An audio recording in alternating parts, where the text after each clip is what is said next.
Surprise, cockfags! I just want to say, first of all, thank you to Joshua Portigier, who did that new intro for me, animated the whole thing himself, did a cracking job. So I was very pleased that we've now got a proper happy hour intro thingy, whatever the hell you call it. I don't know.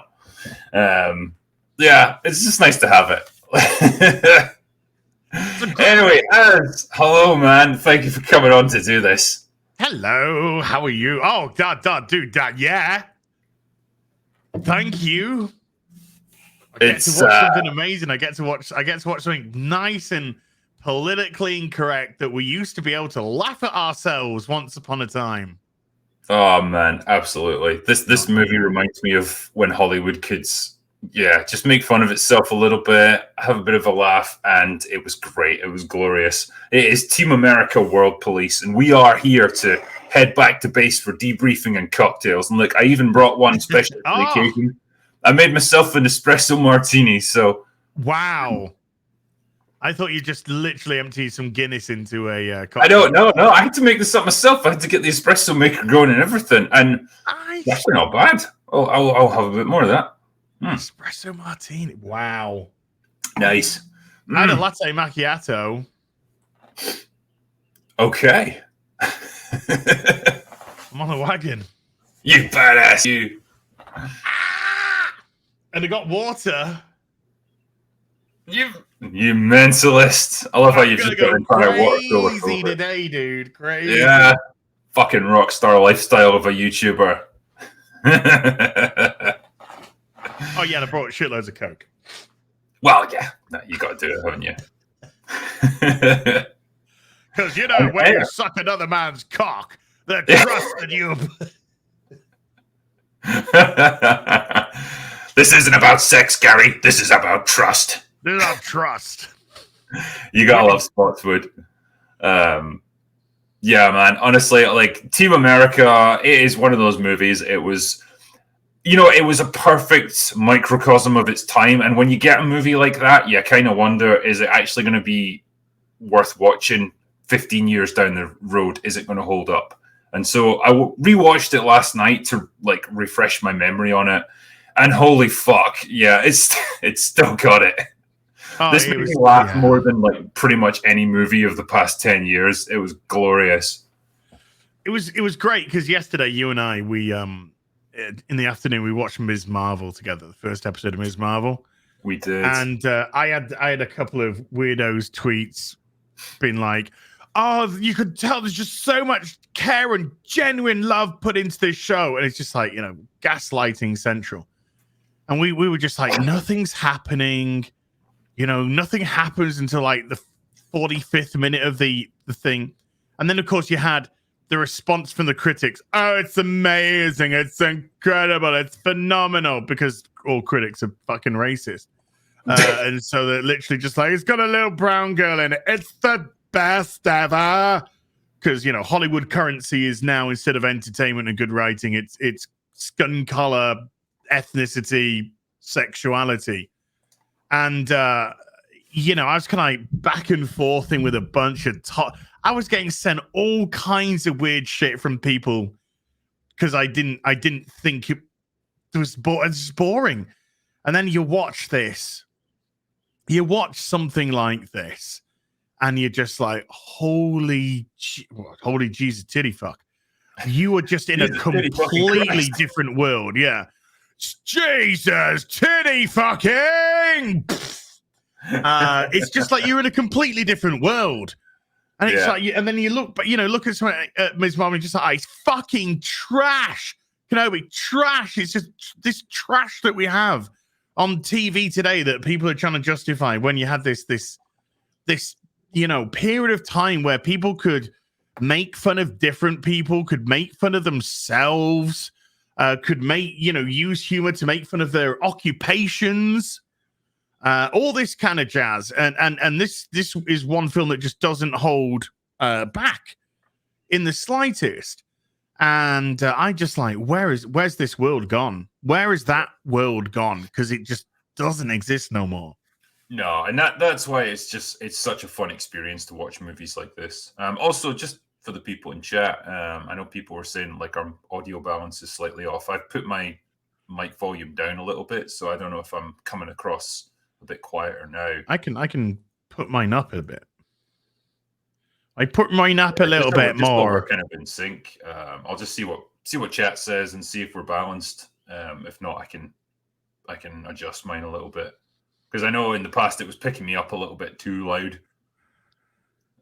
What? Yeah. Huh? It's gonna. Yeah, people are saying it's better now. Now I'm too loud. Now I'm too loud. Now I'm too. Nah, we're all right. Everyone's saying it's better. Yeah. I'll take this is 6 points. This is where you'll get trolls who put us like. Oh, I know. Yeah, like, yeah. Oh no, you're too loud now. Just a little bit more now. Just a little bit more. Yeah. No, that'll do. That'll do. And yeah, man. Honestly, it was. Yeah, I'm always going to love the Film Actors Guild. For Alec Baldwin, fag. Fag. Yeah. And when he's just doing his speech at the end, he's just like, "Are you all going to look back on this and go, look what those fags did in our world? You really changed the world, didn't you, fag?" Yeah. And I'm just thinking, 2022.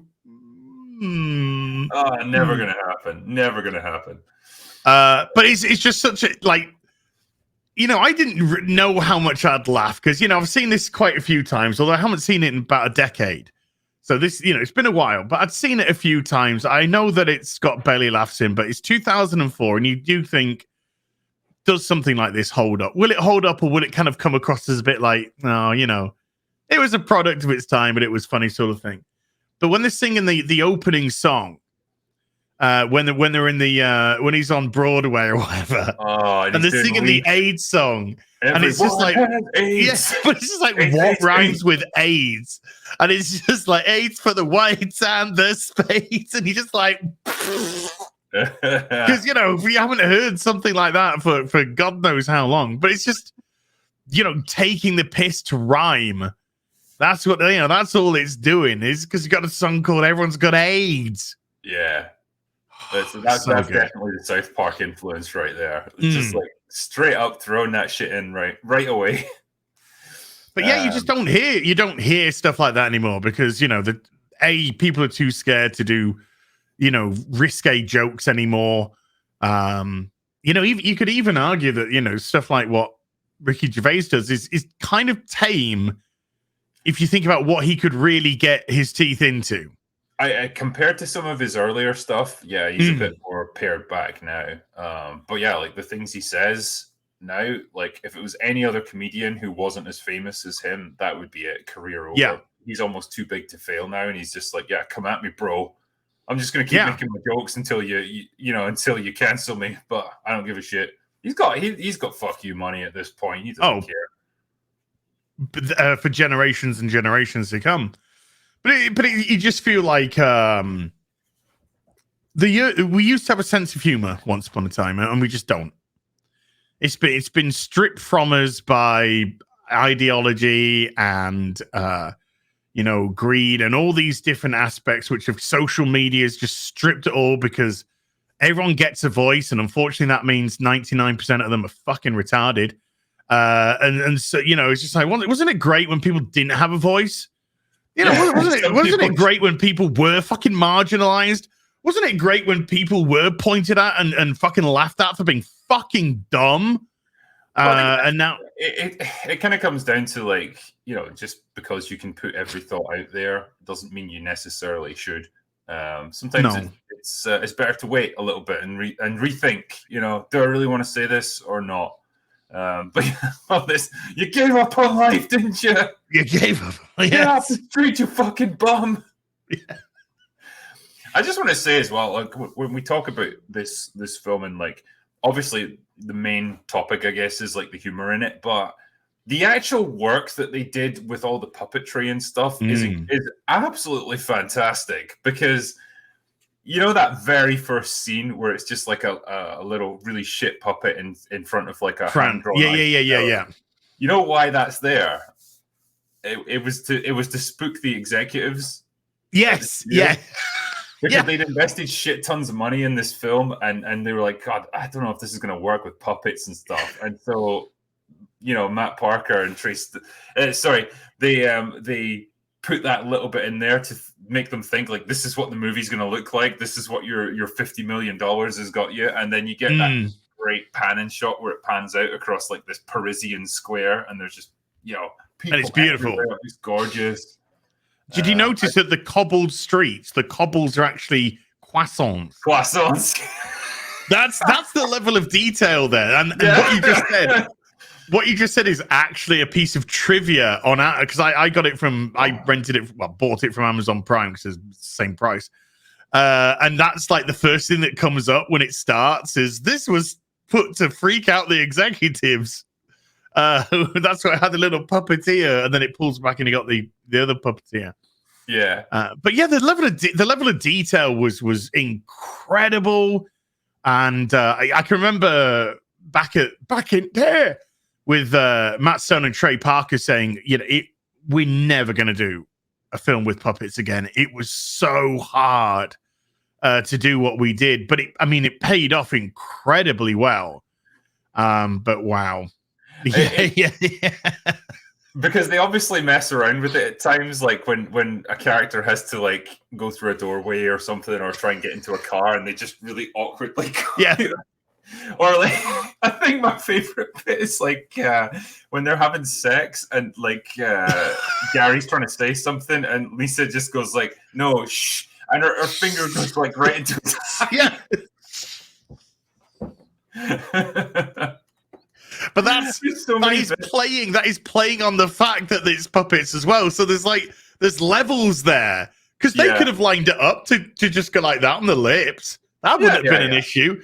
But because they probably spent ages doing that take. They're like, fuck it, let's do a take where the finger is just all over the place, because it kind of lampoons the fact that they are still puppets. Or when like there's a bit in the early. By the way, greatest sex scene in Hollywood history. That. I tell you, man, if you watch the unrated version, that's an experience, let me tell you. Doesn't she shit on him or something? Yeah, she takes a shit on him.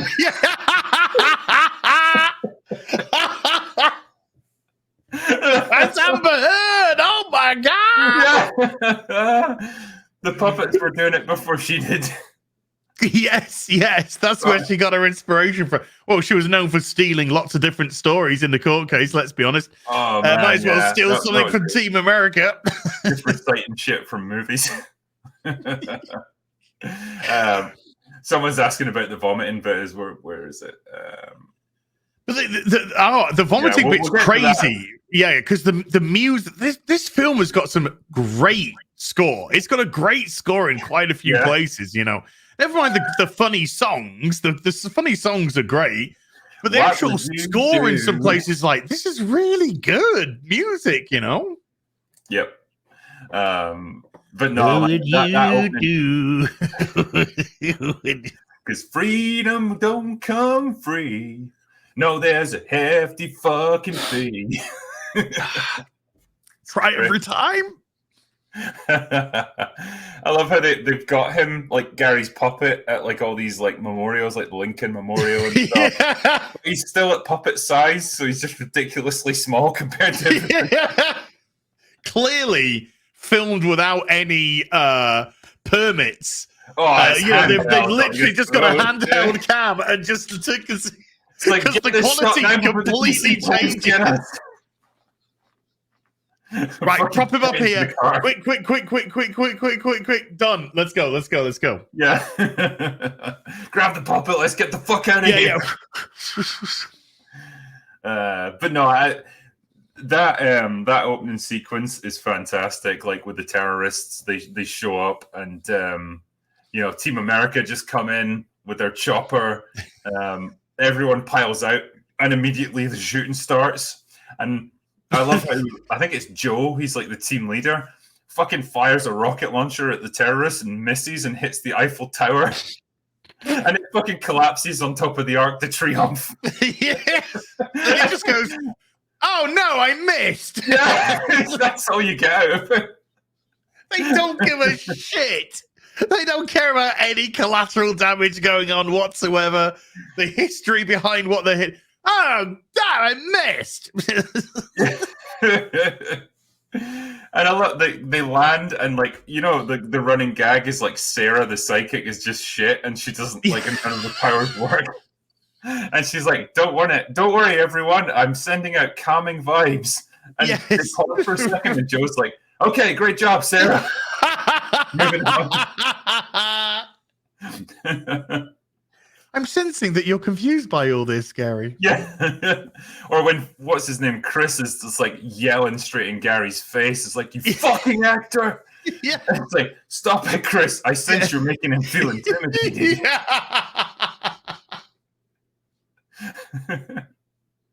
Oh, man. It's just, it's great to just have an unabandoned laugh at something, regardless of what it is. And, even though it's so stupid, it's puppets that they make you fully aware everything's so lampooned. It has some great moments that like bring you in with the characters. It's like there's more heart in this film than I've seen in something for a long time. Well, the bit where they Gary quits the team, and so they've got to try and take down Kim Jong-un or Kim Jong-il by themselves. And like everyone's pissed off with each other and they're getting ambushed. And they're just shooting all these pilots down while just talking about inane shit. Well, I didn't know that you liked me. I didn't know you had feelings for Gary. Yeah. Guess you don't treasure our friendship too much after all. Blowing up submarines and shit. Smacks the photo off. There was that great line, like when Sarah gets hit by a missile and she's crashing. She's like, "I sense I'm going down." Yes.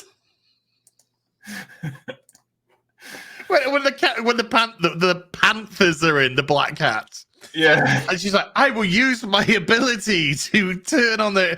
Now, come on, Susan. We all know that you're full of shit.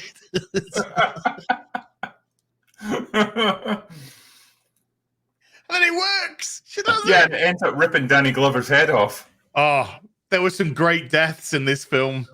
I think my favorite death was Janine Garofalo, where they shoot the top of her head off.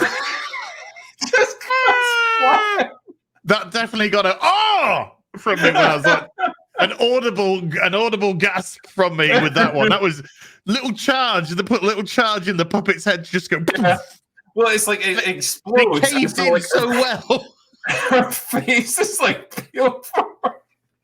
I was watching. It collapses against the wall, but then you think it's done, and then the big chunk of her skull just goes flying down in front of the screen. I was watching Dread yesterday for another stream, and it was just like when he does the hot shot at the beginning. Yeah, like hot shot. It's just like that, the way it just went.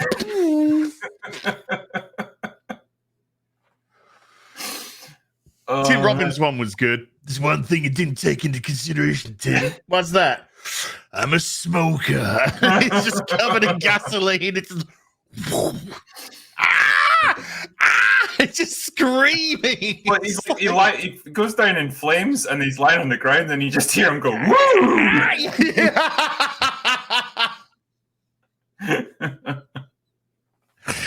Kind of jumping around a little bit. This is what happens though. You start a train of gags in this movie, and you just get lost in it, man. Honestly. Just you can't like the Broadway bit at the beginning where he sees him. He's like, "You're a great actor, Gary. I want to get you into my car. I got a proposition for you." Yeah. And he's just like, "Wait a minute, are you from Hollywood?" Yeah. I get it. You're trying to get me into your car so I can suck your dick. He's like, "Gary, I don't want you to suck my car. Come in the car." And then he gets in the car and he sits down and he's, "Now suck my dick." Yeah. I'm joking, Gary. This. Man, it was like, more accurate than they knew.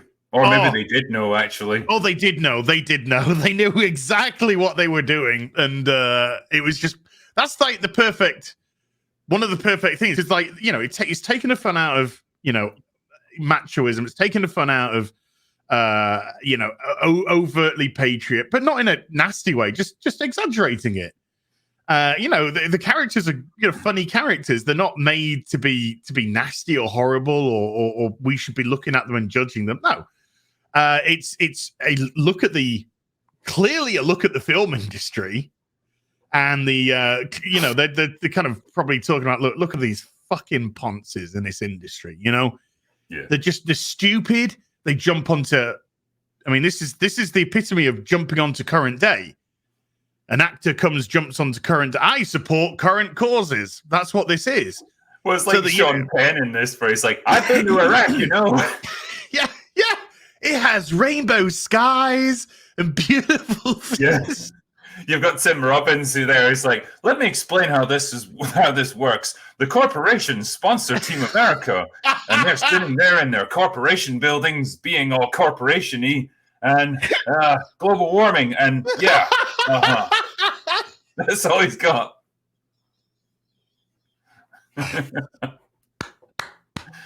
It's our job as actors to read the newspapers and then pass it off as if it's our own opinions. Yeah. Oh, it was great though to have Alec Baldwin, because it's always wonderful to have somebody who's got their finger on the trigger at all times. I don't know what you're referring to that. He's a real straight shooter, that man.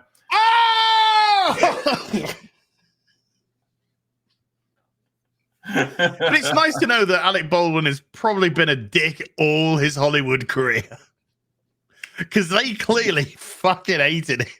Yeah, it's the ridiculous praise they put on him. Like, oh my god, he's the greatest living actor. Yeah. I can't out-act him. And then Susan Sarandon is just like, they tied me up. I tried to stop them, but they wouldn't let me. They tied me up. I'll come and Joe. She's acting. Yeah, where he goes, your skills are fading with age, Miss Sarandon. Yeah. That's what pisses her off. She's like,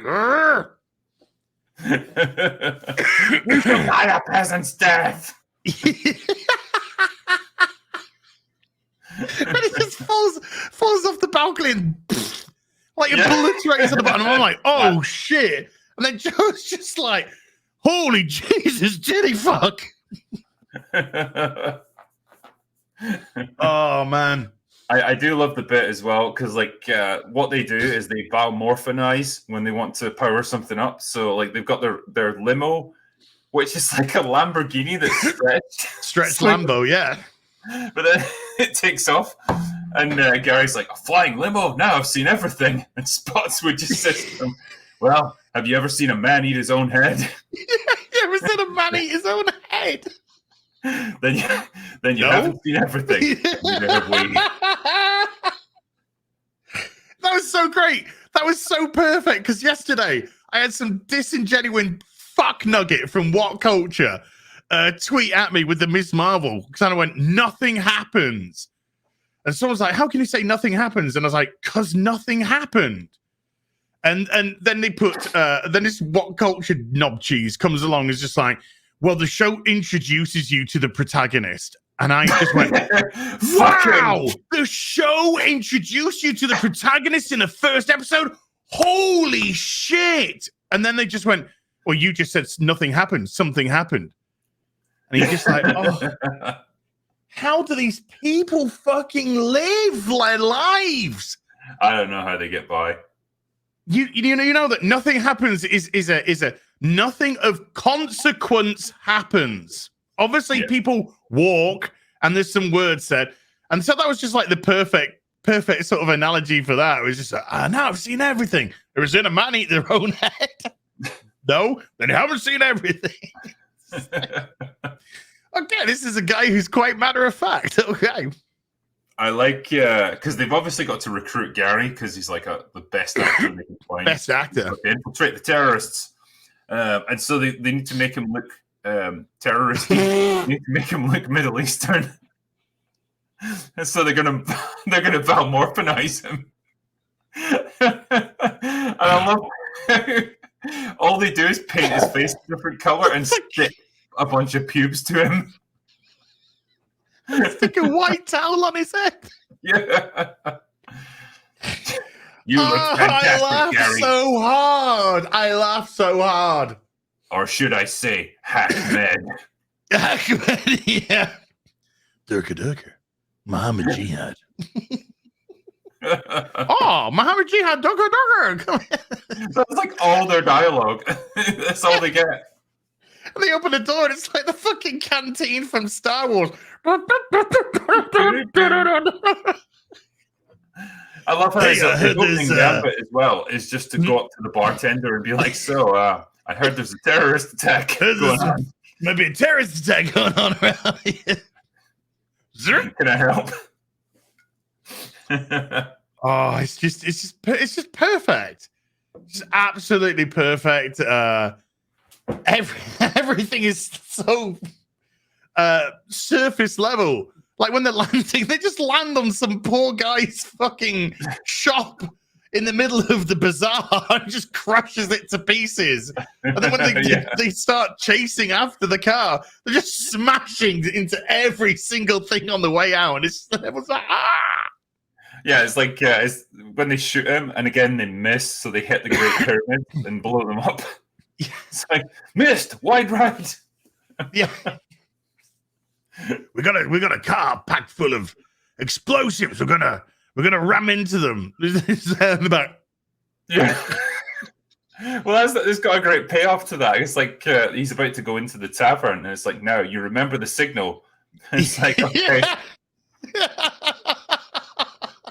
And they're so fucking dumb. They can't even set him apart from the rest of the terrorists. Yeah. What's this one saying? Kiss me. Why that piece of shit? Smart ass motherfucker. Launches every missile he's got.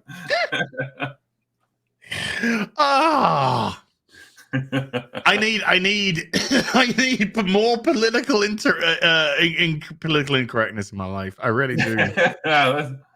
Oh, this movie, man. Just did not fucking give a shit. I sense that I'm falling. As well. I've got 5 terrorists heading southeast on 5 Street. Durka. Yes, his turban was literally a white towel. Yeah. Which was great. Yeah. I love how his way of speaking like in a terrorist accent is like to have a real southern accent for some reason. The oil field lit up like the eyes of Allah.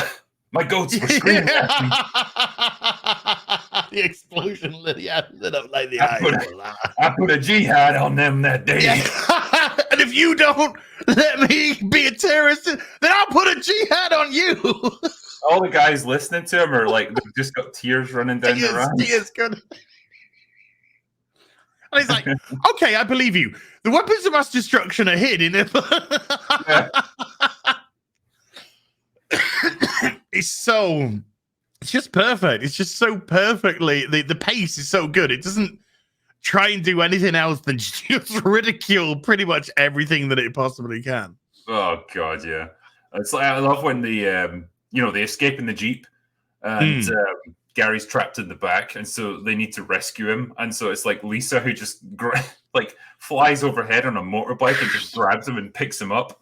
And Chris has just got like this ramp thing ready on his truck so that they'll like hit it and just go flying off the top.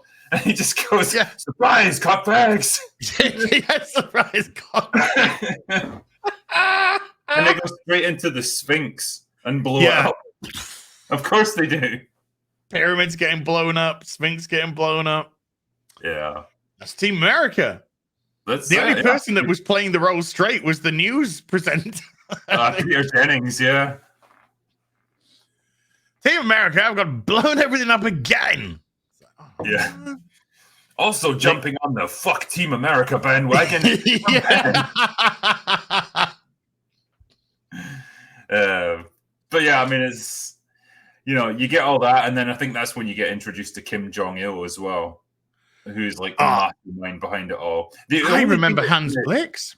Yeah, the only thing that will date this really badly is Hans Blix, because it's like nobody from today is going to know who the fuck he was. I remember Hans Blix. I remember. Yeah. He had a very. Hello, Hans! You have to allow me to get into the areas that I'm not allowed to go into right now. Oh, Hans, why are you busting my balls? Yeah. It's like, you have to let me in, or else what? Or else we will write a strongly worded letter. Oh, Hans, could you just move a little bit further to the left, please? A little bit more. Down into the shark pit. I love how you actually see his puppet getting ripped apart as well. Yeah. How you like that, Hand Bricks? Hand Bricks. It's just floating there. Just floating, getting ripped apart. I mean, damn, you would not get away with that kind of caricature of, like, you know, a Far Eastern person. Like that is that, and that's just racism today. Yeah, somebody who is classified as an enemy of the state, who has a nuclear arsenal at his disposal of some variety. What? Not sure, but don't take the piss out of his ethnicity. Okay. Yeah. That's not a nice thing, kids. Okay. I love how they always refer to them as well in this as weapons. Like, sorry, I just remember the bit where the terrorist was in. I'll tell you weapons of mass destruction. Go fuck out of here. Yeah. Where he's like, now I got an Uzbekistani telling me when he's going to take my weapons. I'm a very busy man. Just keep getting that a lot. Very busy man. Why is everyone so fucking stupid? Yeah. Intelligent like me. Like me. I'm so wrong.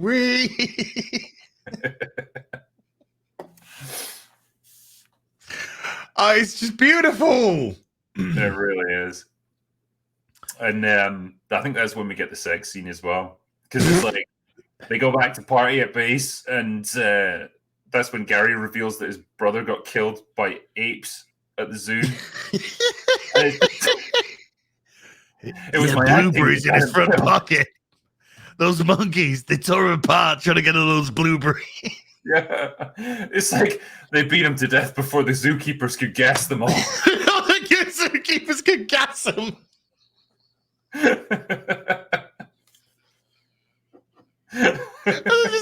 I am just laughing and laughing and laughing at this fucking shit now. Ridiculous. I love the payoff. I know this is jumping ahead as well. The payoff from Chris about why he hates actors so much. And it's like he was raped by the cast of Cats. Yeah. Oh. I'm so sorry that the cast of Cats raped you. Nowadays, it's just drag queens in schools. Oh, Happy Pride Month, everyone.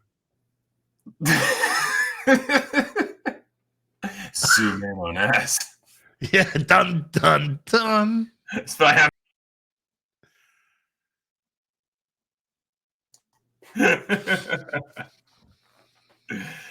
Oh man, and yeah, like I say, that's when you get that scene between him and Lisa, where it's like, you have to promise me that you'll never die like my previous boyfriend, and it's like I can't promise that. Yeah. Well, I'd make the most incredible love to you you've ever imagined. If you can promise to me you won't die, I will make love to you right now, Susan. I will not die. I promise I will not die.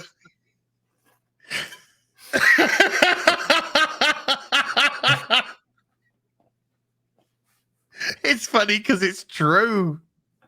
If you just know that you're out when you're out younger, if you're clubbing, if some girl that you're just like hot as fuck, they wanted to take you back, was just like, if you could promise to me that you'd call me in the morning, I'll let you take me back home. I promise. I promise. Yeah. I'll pick up the pieces later. Yeah. Yeah. I'll deal with the fucking fallout later. It's like, don't worry, I'll give you my number. It's 1, 2, 3, 4. Yeah.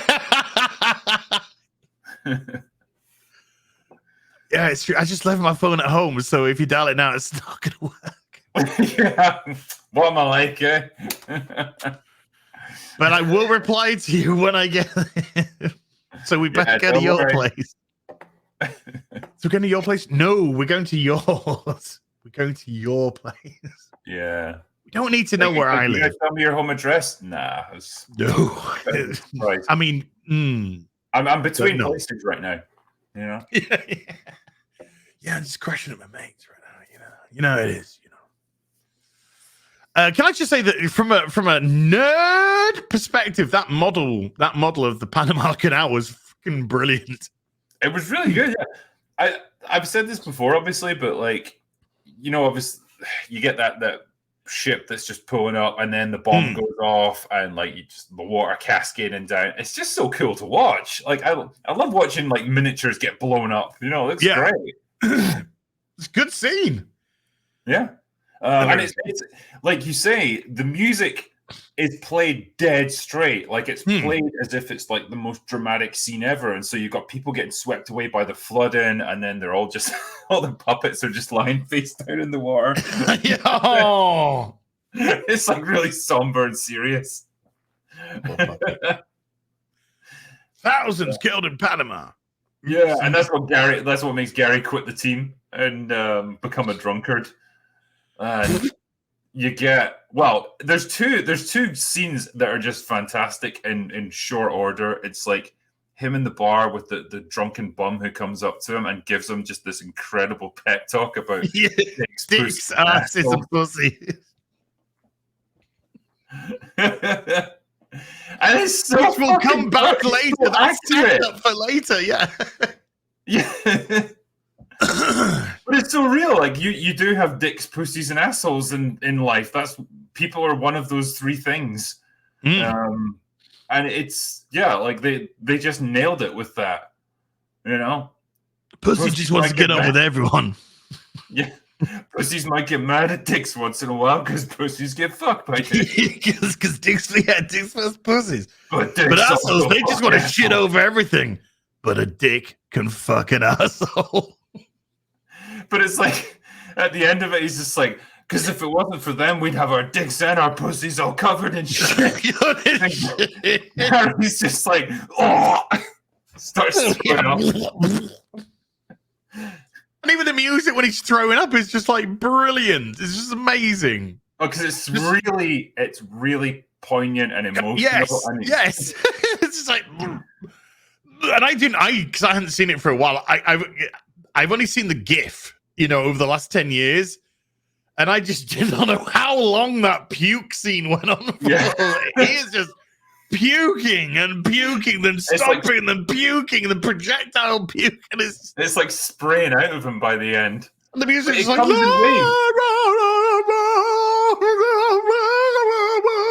it's just so emotional and hyped up. And it's like the most undignified position a person could be in, just like on all fours throwing your guts up.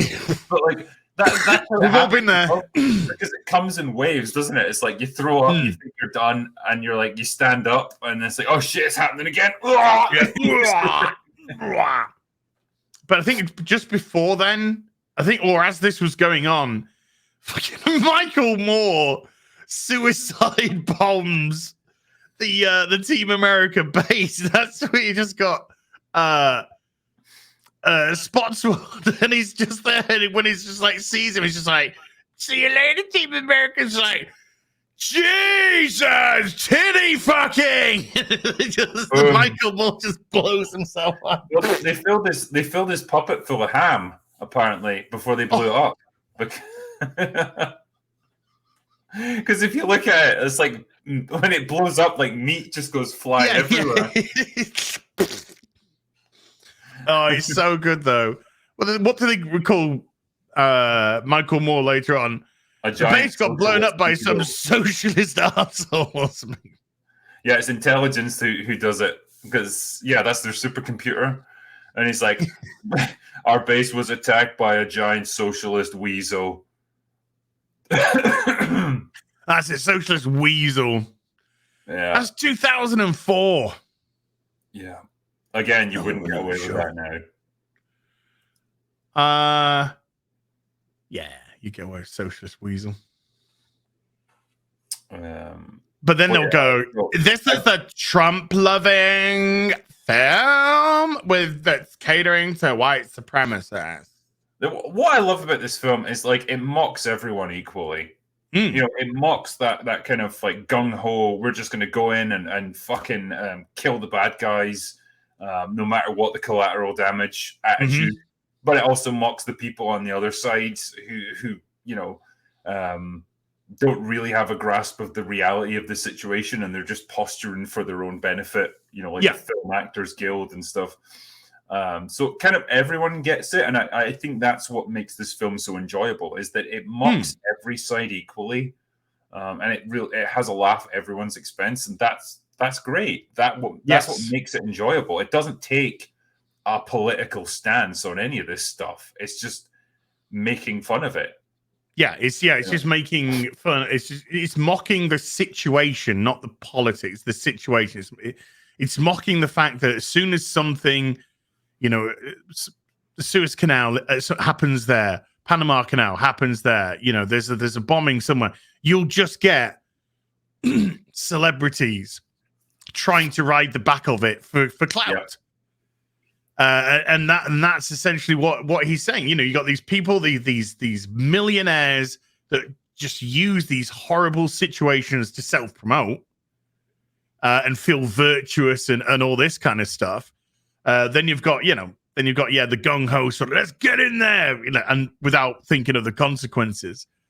So it's mocking kind of like the idea. It's not mocking specific groups of people. And if it is mocking specific groups of people, then it's mocking everyone. Yeah. So you know, everyone gets it's like we're both Brits. We both have watched probably a lot of Little Britain. And Little Britain was just, let's laugh at ourselves. Yeah. So it would take, you know, all different aspects of British culture, which would be white people, black people, you know, Indian, Pakistani, you know, all the kind of major cultural groups that make up the UK. And everyone got it.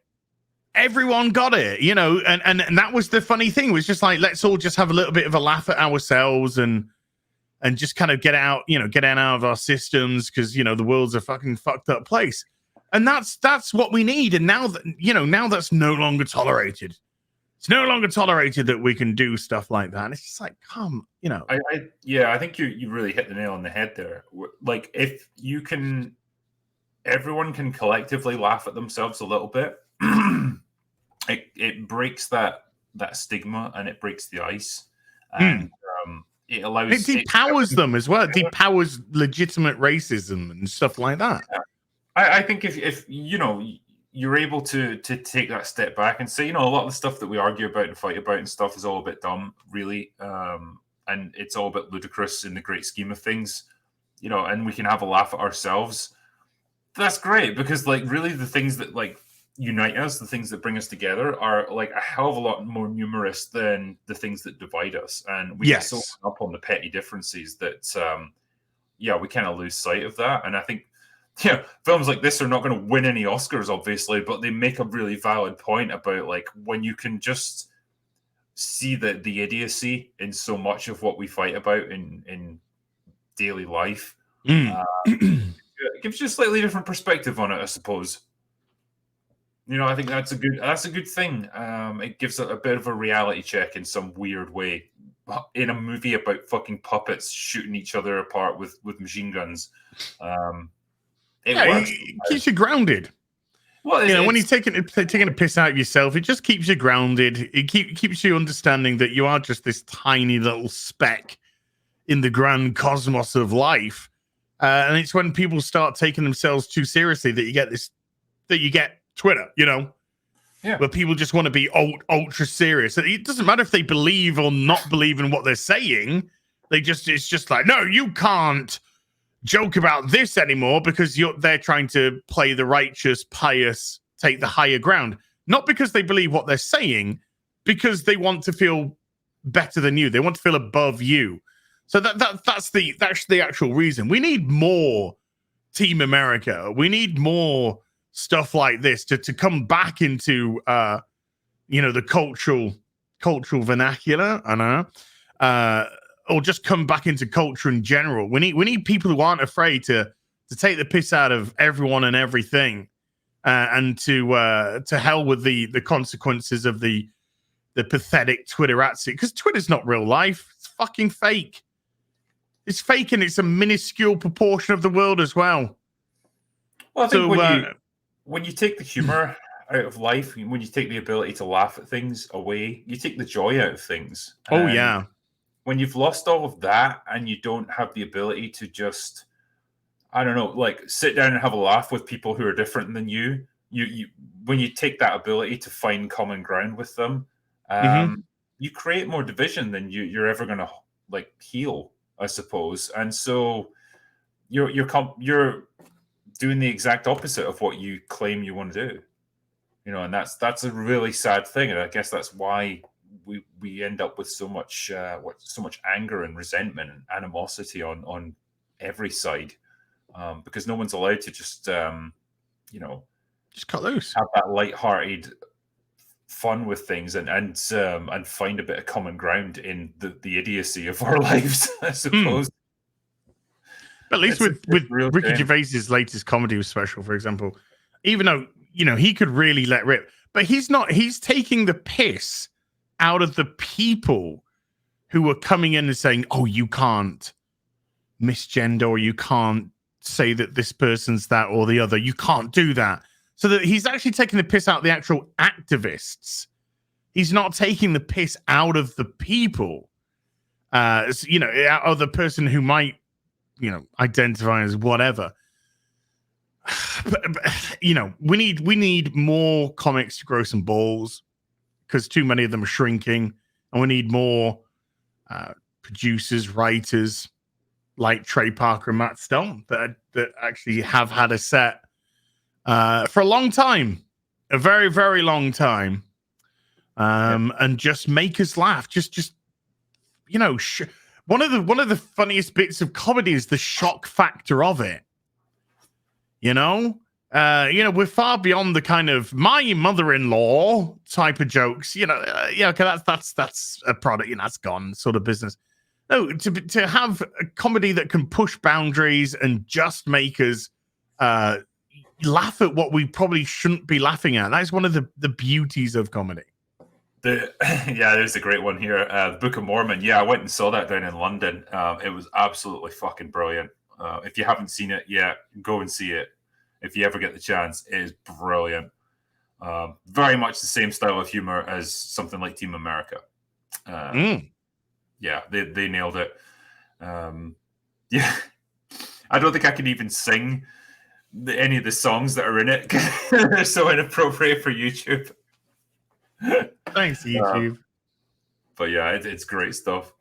But yeah, I love how they've because the team basically have to go in without Gary, and they all get captured. And they all get like ambushed by the North Koreans. And I just love that shot of like they're all like in the midst of this battle. Like it's Spotswood, but he's upside down on the camera, and he's just going like, yes. "Yeah, North Korean sub." Yeah, I don't know why they chose to do that, but it's just great. It's so fucking random. But there's a great scene early on when they're all sat around the table, and it's got like a track on Spotswood, and he's literally going back and forth across the table, and it keeps getting lost behind the characters. So the camera's like always adjusting to get him back, and then it goes right to the end when he's talking to Gary. Then he starts going right back again. So I think maybe they're having problems tracking a camera onto the movements. And they decided to turn this into a bit of a running joke in the actual film. Or they could just be said, this is the joke. The gag is that we can't track the movements of this fucking wheelchair. Either way, I'm fine with it. I love how they keep playing into the fact that it's puppets that move really awkwardly wobbly and they can't quite touch things or move the way they need them to, and they're just like, yeah, fuck it. Like when the two of them, when you get a wide shot of two of them trying to fight and they just kind of like bump into each other. I remember the very first time I was watching this film, and they were had them apart and it had the music, and I thought, oh my god, how are they going to get these puppets to do this martial art fighting? And then, that's how I just laughing my head off. They're not even going to try. Okay, I love when Chris has to fight Samuel L. Jackson. And then he just goes, "Come on, stop trying to hit me and hit me." Yeah, stop trying to hit me. Yeah. Fly kicks the top of his head off. Beautiful deaths. Beautiful deaths. It was a beautiful death. But yeah, like because they all get captured, that's when Gary has to come back, and he's like, again, you get set up and payoff. When Spotswood's like, okay, well, you have to suck my cock if you want to get back on the team. Yeah, it was just this great little speech though to begin with. Just like, there was a time, when we first met, when you didn't trust me, you thought I wanted to suck your cock in the back of my car. Well, now the tables have turned, Gary, and I don't know whether or not I can trust you. So the only way for you to prove to me that you truly do want to be on the team is to suck my cock. And then Gary's just like, what? Yeah, there's got to be another way. It's just the way it's... What? Is there another way? Oh, fine. Yeah, okay. You're not committed to the team then. Oh, no. Wait. And then it's like he drops trousers again, and he's like, "I'll just check around." No one's watching. Okay, go. It's a blown up fucking base. Yeah, I just checked to make sure nobody's looking. Okay, we're clear here. Okay, yes, so we're clear there. And because they're fucking puppets, when his head goes down on him and the music's like going, Spotswood's, I want to say Bosworth. Spotswood's face just doesn't move at all. It's just like, and then he comes back up and he's just like, my God, Gary. Now let's go get us both cleaned up. It's like, we need to turn you into a first-class soldier in very little time. I have just the thing. You need a montage. That goes quicker than a montage. Great. Oh, that's great. I love how it intercuts him training with like the team getting tortured in North Korea. Yeah, like and shit. And then when he gets to North Korea, and he's disguised himself as the guard, and he gets rid of Tin Robbins and Martin Sheen, and he comes in to free everyone. They just like, how do we know we could trust you? And then Spotswood's just like, you can trust him. He sucked my cock. Yeah. There's a really awkward pause, and then Joe just goes, well, okay. Okay. And then again, on the end of the tannoy, he just gets to the tannoy when everything's kind of concluded and everyone's been killed. And then you got all the delegates from all the different countries. And then Spotswood's going, this wouldn't have been achievable if it wasn't for the trust of a man sucking another man's cock. Yeah. He just won't let it go. Yeah, and he just keeps going on about having his cock sucked.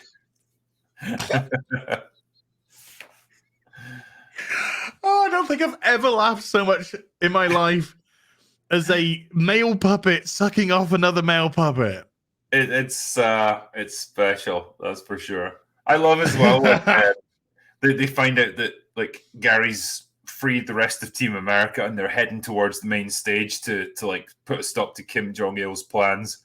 And it's like all the actors are just like, well, we've done action movies. We'll show them how tough us actors really are.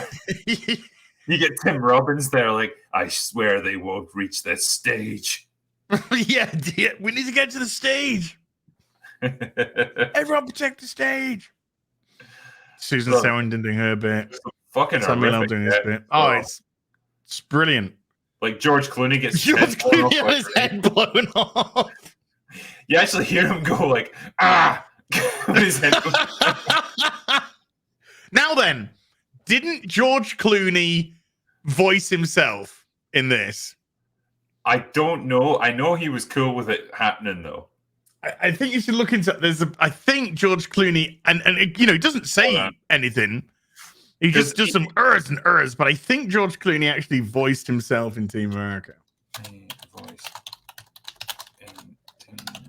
All right, let me see.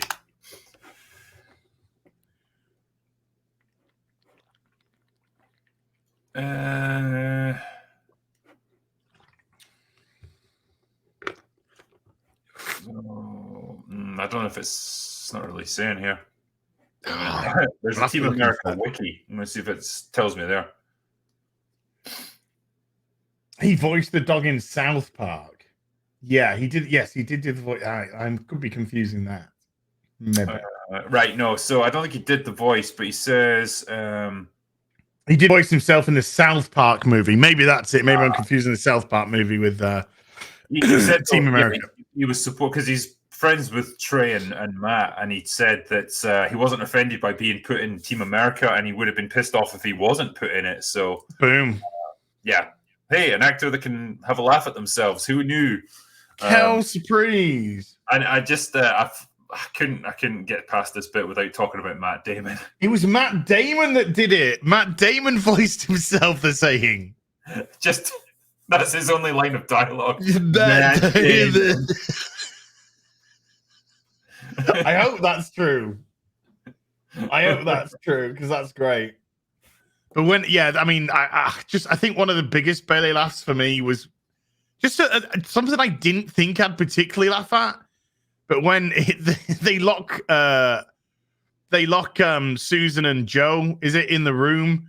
And then they say, right, we're gonna set the Panthers on you. And then doors open and these two black cats come out. I lost my shit. I just totally lost my shit laughing because it was just like, this is perfect. This is just so fucking perfect. If you could have said, what's going to come through there? You'd be like, couple of black cats. You know, it's just like perfect.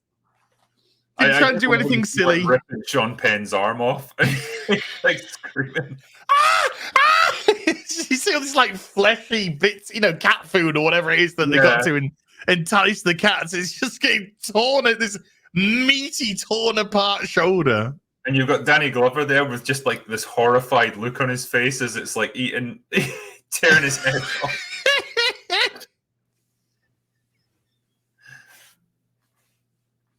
It's so good. It's so good. It's perfect. It is. But yeah, I just did not expect the belly laugh that got when they just came through. I think also because it reminded me of that episode in the original Star Trek series when the woman would turn herself into the cat. Well. Was that the one with Gary Seven in it? That really weird like backdoor pilot they were trying to do. Was that the one with Gary? I'm not sure if that was the one with Gary Seven in it. I mean, I just don't know if that was the one with Gary Seven in it. Chat might be able to help us out, but yeah, I think that was going to be a sidekick or something. It was like this woman who could turn herself into a cat. Apparently, Matt Damon loved it. He loved it. Well, yeah, I guess. And like everyone, I guess, knows the story about how Puppet came to be and like why they made him retarded. It was like he was supposed to be like super intelligent in this, but like his puppet came out of the mold and they were like, it looks retarded. They just went with that. Yeah, fuck it. We're having that. Yeah, it's like we're having that. Matt Damon. Matt Damon. It's great when even when they're fighting him, he's still just going like Matt Damon. Matt Damon. Sarah just comes up behind him and fucking snaps his neck. Oh, It was great. The violence at the end was just beautiful. Like I say, man, that shot of Janine Garofalo, just like the whole it was so ridiculously over the top gory, but it was great. That's what you want. It's like, yeah, it was Susan Sarandon just falls down and literally just explodes into a bucket of blood. It's like, oh my god. It's horrendous. I loved it. I'm going to watch that again. Holy Jesus, titty fuck. Then he comes up and he tells the story of getting raped by the cast of cats. Yeah. I was held down by Rumple Teaser. Yeah.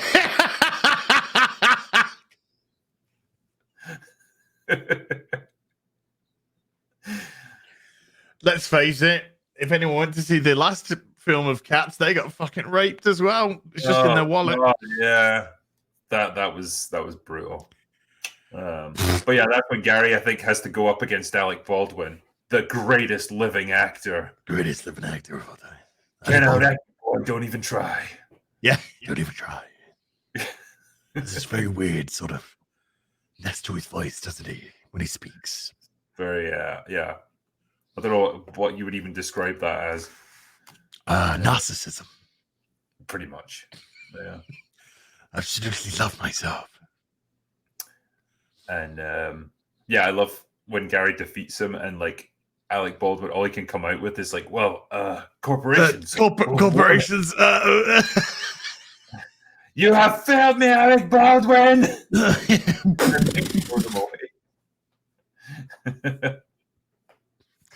Perfect. Good. And it's just, yeah, it's it gives you everything, this movie. Beautiful soundtracks, roughly a metric of vomit, lots of violence, romance with each other, male on male romance, male on female romance, the world's greatest sex scene. Everything goes in this, and I'm all in. I think it's fantastic. No, man. I mean, and doesn't overstay its welcome. Again, it's one of these in, out, 90 minutes, done. Yeah. And you know, there isn't all that much plot to work with this one. It's pretty simple. It's just your real standard 3-act action movie storyline. It's like it's a Michael Bay movie, basically, but with puppets. Now you just even talk about Pearl Harbor. Remind me about Pearl Harbor. Because Pearl Harbor sucked, and I miss you. Yeah, a little less than I miss you. I need you like Cuba Gooding needed a bigger part. Yeah, he was much better than Ben Affleck.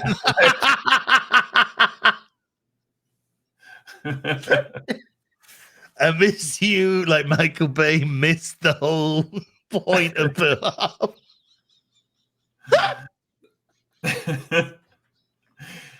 That's what I mean. Taking ridiculous stuff, but then trying to play it great. There's like a shot where Gary's riding on his motorbike, and the camera comes in a little bit too close and knocks him over. Yes. But when he's doing the montage. He's doing the G-force thing. The puppet just falls out of it. Just pancakes on the floor. Oh, that'd be good. That would probably just like, yeah, just keep it in. That's a beauty. Yeah. I think there's so much fun to just be had by these stupid fucking puppets and how they go wrong and stuff. It's perfect. Yeah, man, it's yeah, I might pass out with laughing too much. Just good time, man. Good time. Just us talking about it here, like how much we're laughing at it, and like we're not even seeing it, but just it brings back such great memories of it. And yeah, like this movie came out. What was it? 2004. 2004. Yeah. So it was, it was right the same time as movies like Shaun of the Dead and I think Dodgeball came up around about the same time. Like, and there was just a lot of like really good comedy movies around about that period. Tropic Thunder would only have been a couple of years behind that as Tropic Thunder was 2008, right? I think. Okay, and I often hail Tropic Thunder as like the last of the major risque movies, the last of the risque comedies. So it's just it's crazy that we've just lost that whole bit from our culture. It's just gone. Yeah, you know, we can't do these comedies anymore. You know. No, that's it's a real loss. It's a real miss. Because like movies like this are such fun, and they're specifically non-political. They're specifically neutral on pretty much everything. They're not taking a side. They're just mocking the ridiculousness of so much of what goes on now. And because if people go, well, they're mocking the lefty actors, then you say, yeah, but okay, then they're also mocking the gun-loving right as well. Yeah. So, it balances itself out. Well, I mean, it mocks that especially back then, that kind of the whole world. Let's get into Iraq. Let's get into Afghanistan. We're just going to go in and bomb the shit out of everyone, and that'll fix everything. And obviously that doesn't work that way. But then that was I saw it as like when Bush said, we'll win this war on terror, which is probably one of the worst things that you can possibly say, because terror is an ideology. It's not something tangible that can be defeated. So it was just putting those terrorists in that, and yet using a legitimate enemy of the state in Kim Jong-il. Is it Il or great though, because we've got another Kim in North Korea that's in charge as well. Kim Kardashian. What are you doing? Hi. What's up, boy? You moving? Holy shit! All right, I don't think people can see this very well because it's very well disguised. Just this black shape moving around. Yeah, it's incredible. She moves occasionally, like what's the she? Once per hour. Apologize to them for me assuming her gender. Yeah, how dare you, you fucking bigot! Sick of you. Yeah. It's like she identifies as a fucking fridge. But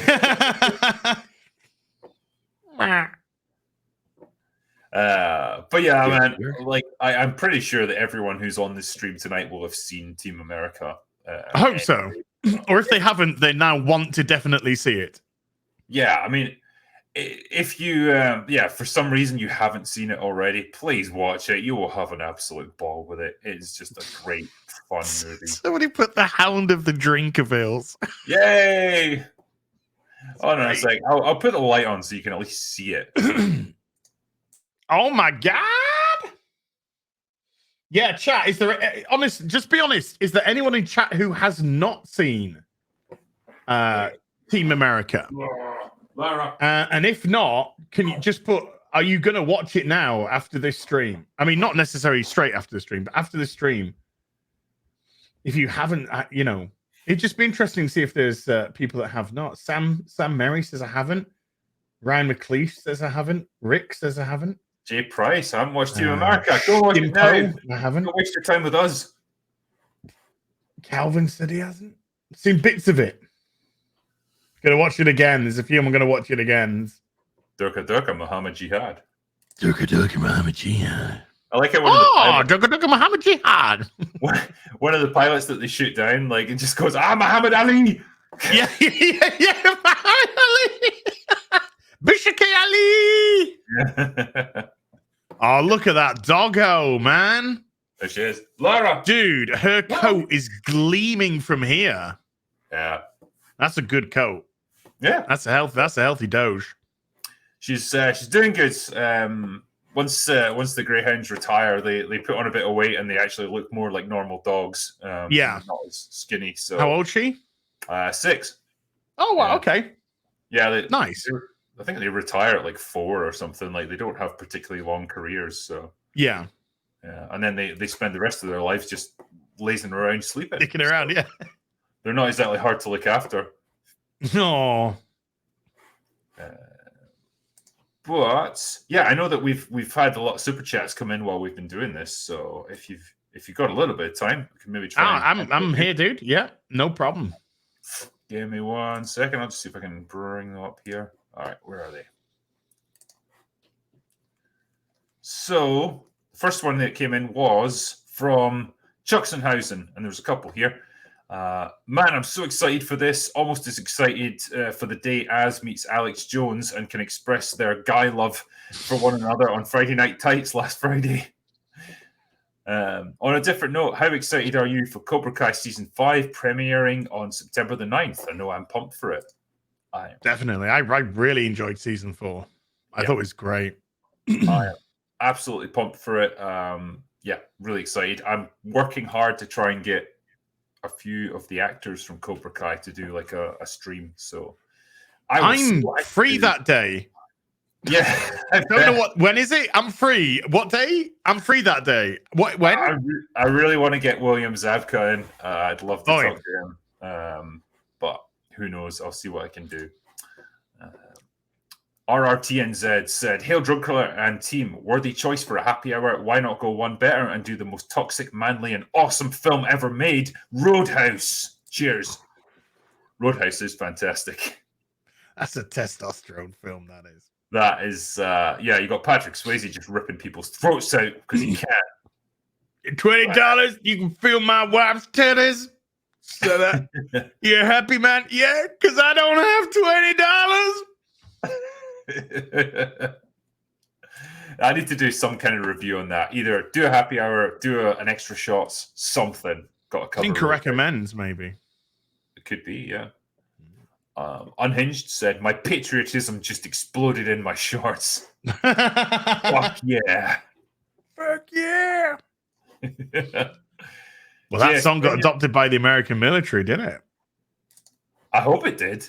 It did. Never mind the Valkyrie. Like going into battle with that blaring out of your speakers, that's got to be awesome. Coming again to save the motherfucking day. Yeah. What's not to like? They tanks would just have them as they were like fucking pounding like 50 cal. Yeah, and I want them all to be painted in the stars and stripes as well. Never mind camouflage. Yeah. Fuck that camouflage shit. We're coming in hard.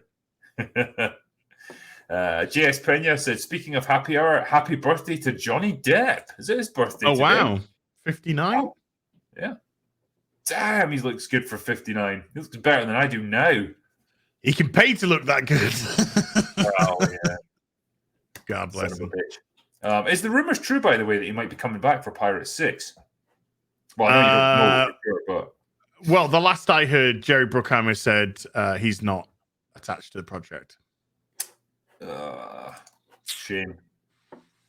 It'd be good if he does get into Sherlock 3. Yeah, that could be good. With RJD, so yeah. I mean, he's well shot of the Fantastic Beasts movies because fuck them. Well, that last one tanked like a mofo, didn't it?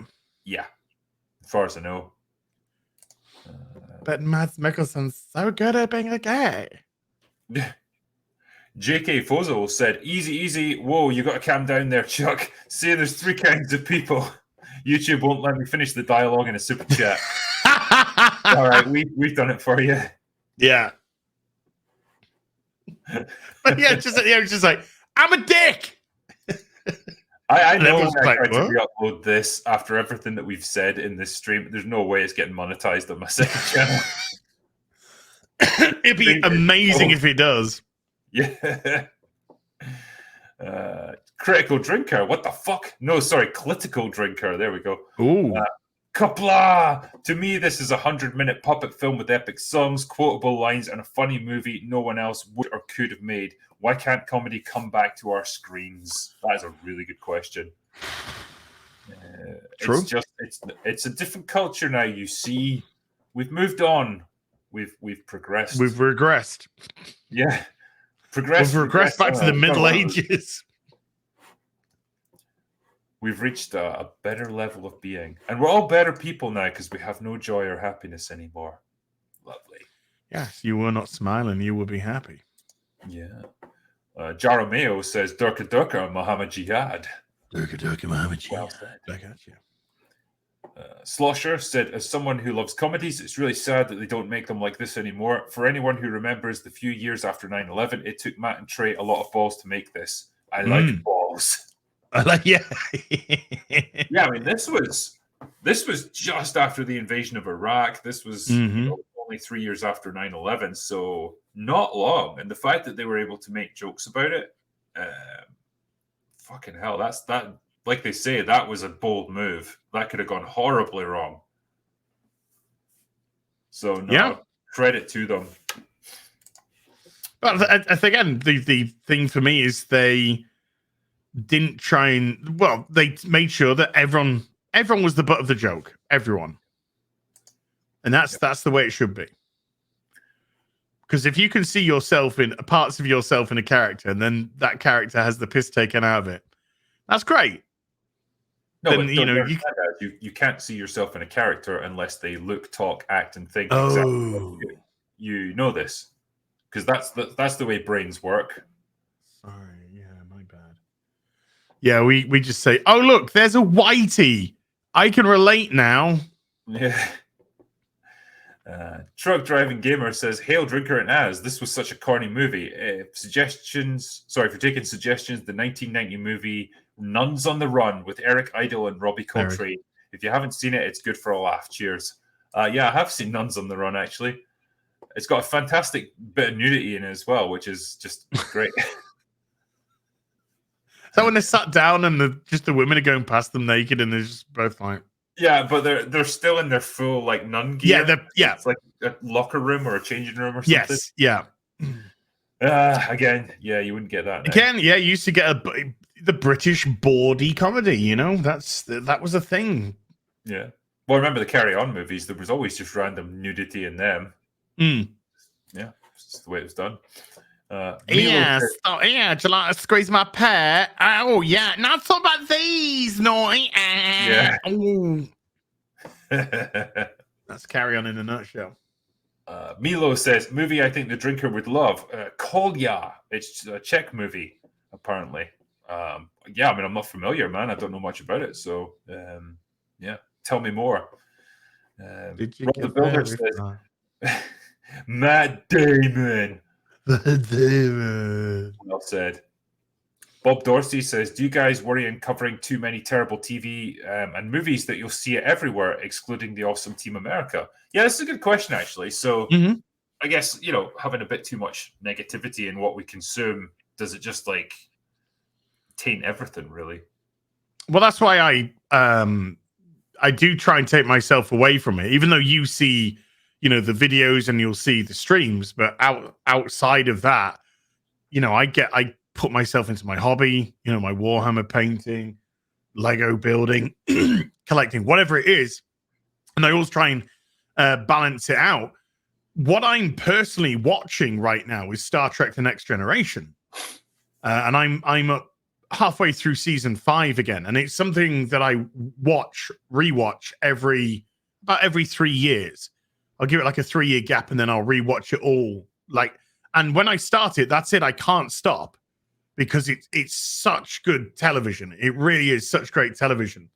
And when I'm not watching something specifically because the audience requested it, whether it be Miss Marvel or Kenobi or whatever Marvel trash is out there, then in my spare time, I actually watch the stuff that I want to watch. I watch things that I like, and I take recommendations from family members, from friends.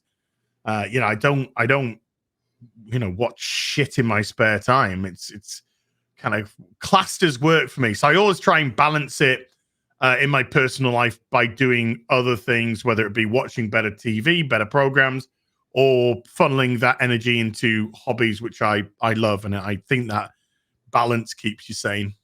Yeah, you need it. You absolutely need it. I mean, I try and bring it into some of the stuff that I do as well. Like it's always fun to be able to do a drinker recommends. It's just like, yeah, this movie was fucking great, and I really liked it, and I hope other people watch it. I think it came across when I did things like Top Gun Maverick, when I did Everything Everywhere All at Once. It's like such a pleasure now to see a movie where you just realize, wow, this is really well made. They put a lot of thought into this and a lot of love and care, and it comes through.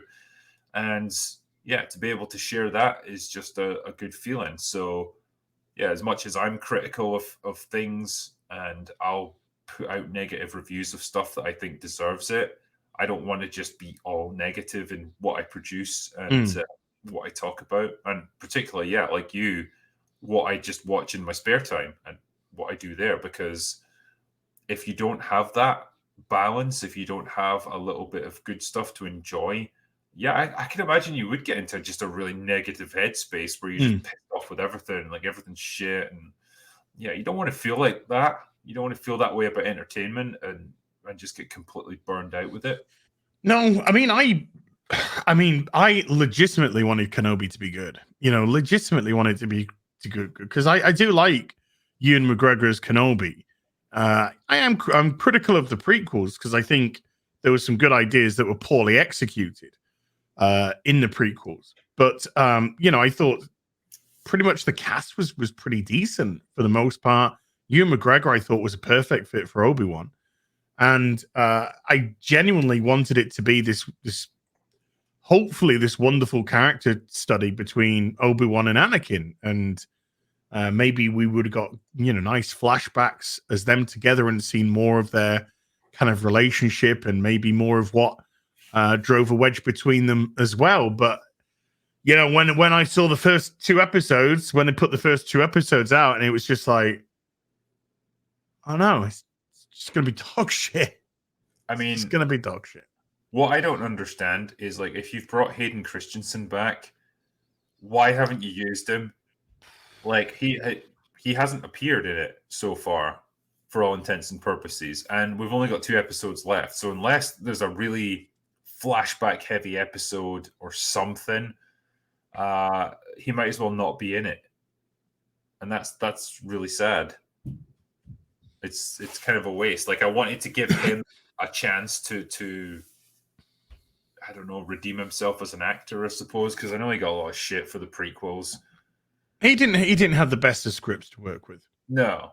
I mean, if Hayden Christensen was allowed to voice Anakin in the Clone Wars, that would have been, that could have been a redemptive arc in that regard. But like in the 3rd episode, when Kenobi gets onto that planet and he's waiting for the person to arrive and they don't arrive, he's like, come on, let's go to the road and get out of here. And then he just looks and he sees Anakin on the cliff face as Anakin. And I just thought, and then he was gone, and then nothing like that's been done. It's the only thing that's been done in 4 episodes. And I just thought that little haunting moment, that's what this show should have been. This man that haunted, and it should have delved into that aspect. And that really kind of annoyed me and frustrated me. But we're never going to get it with KK and her intersectional twat brigade behind her. So I think that's the annoying thing when you get these tiny little kernels of good ideas that don't really go anywhere. And it's like, why didn't you do more with that? Yeah, that's a great little concept. Explore it more, do more with it. But like you say, it's shown once for a cool little visual, and then it's like not mentioned again. Because in the first episode, when he's moping around, we see him at his job, and he goes home and he gets something to eat, and then he goes onto the rock face and he uses the goggles to look at Luke. The only time we'll ever see fucking Luke until 6th episode.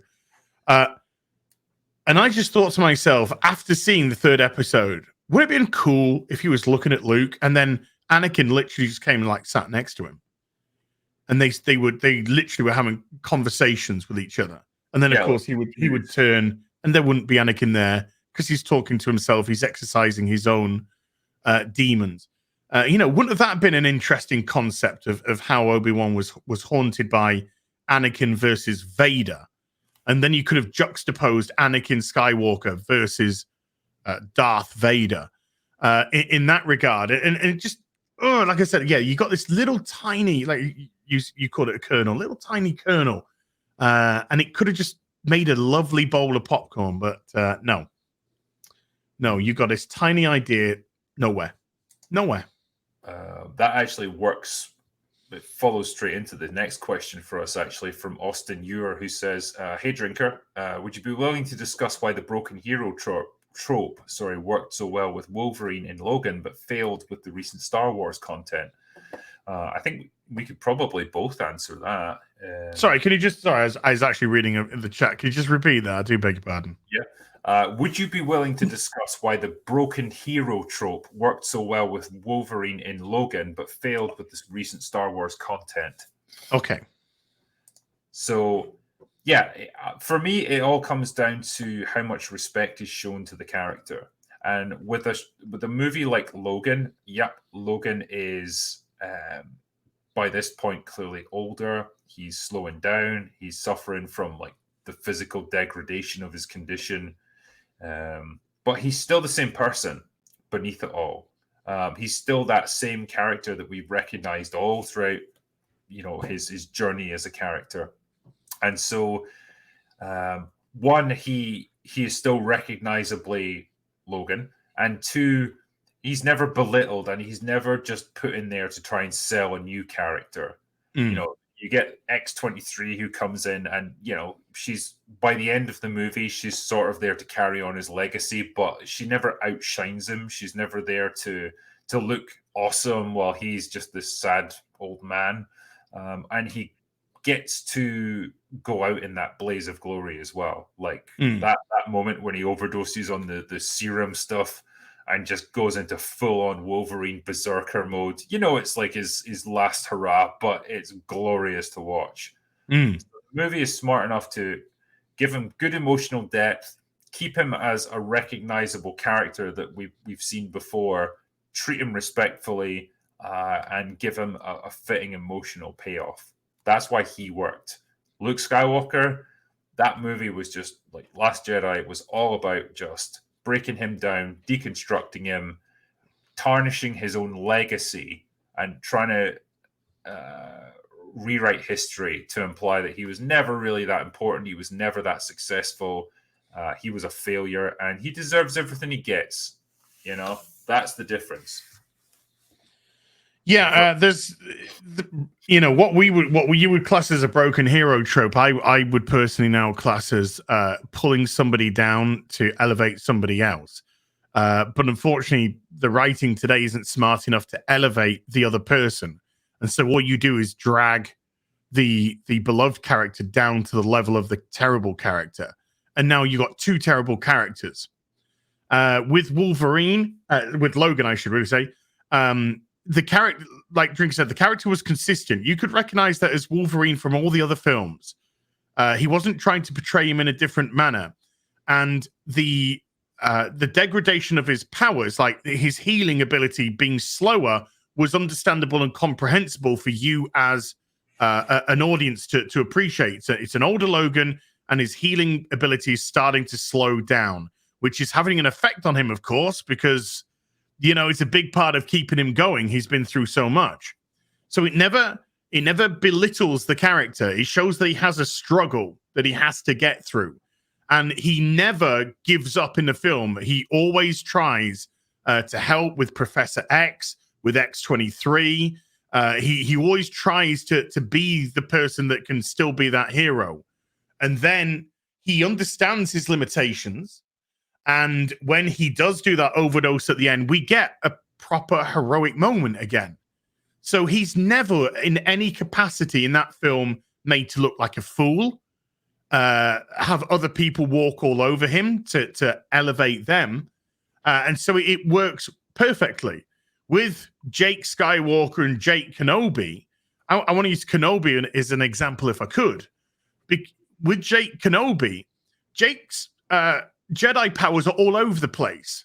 The show is telling us that he hasn't got control over the Force anymore, that he's weak with the Force. The show has never set up in any capacity how the Force diminishes or you can cut yourself off from the Force, and that's a product of The Last Jedi. How would you cut yourself off from the Force? Doesn't make a lick of sense. Don't worry about it. It was there to elevate Rey. With Kenobi, they showed, like in the 4th episode with Kenobi, they showed at the very start him trying to use the Force to move this very small metal object, and he could barely move it.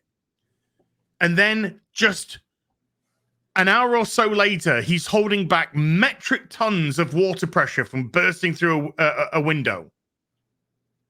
How? How does he have no measure of power or no measure of control over the Force in one aspect and then have it in another? It's because they don't care about how his powers work. It has to work for the situation that they've got it in, which makes him a confusing guy. Yeah. He has no agency in the whole show. He's not the one who is advancing the plot. And by the way, the plot is non-existent. He's being dragged. He got dragged by Bail Organa to go to this planet to look for Leia.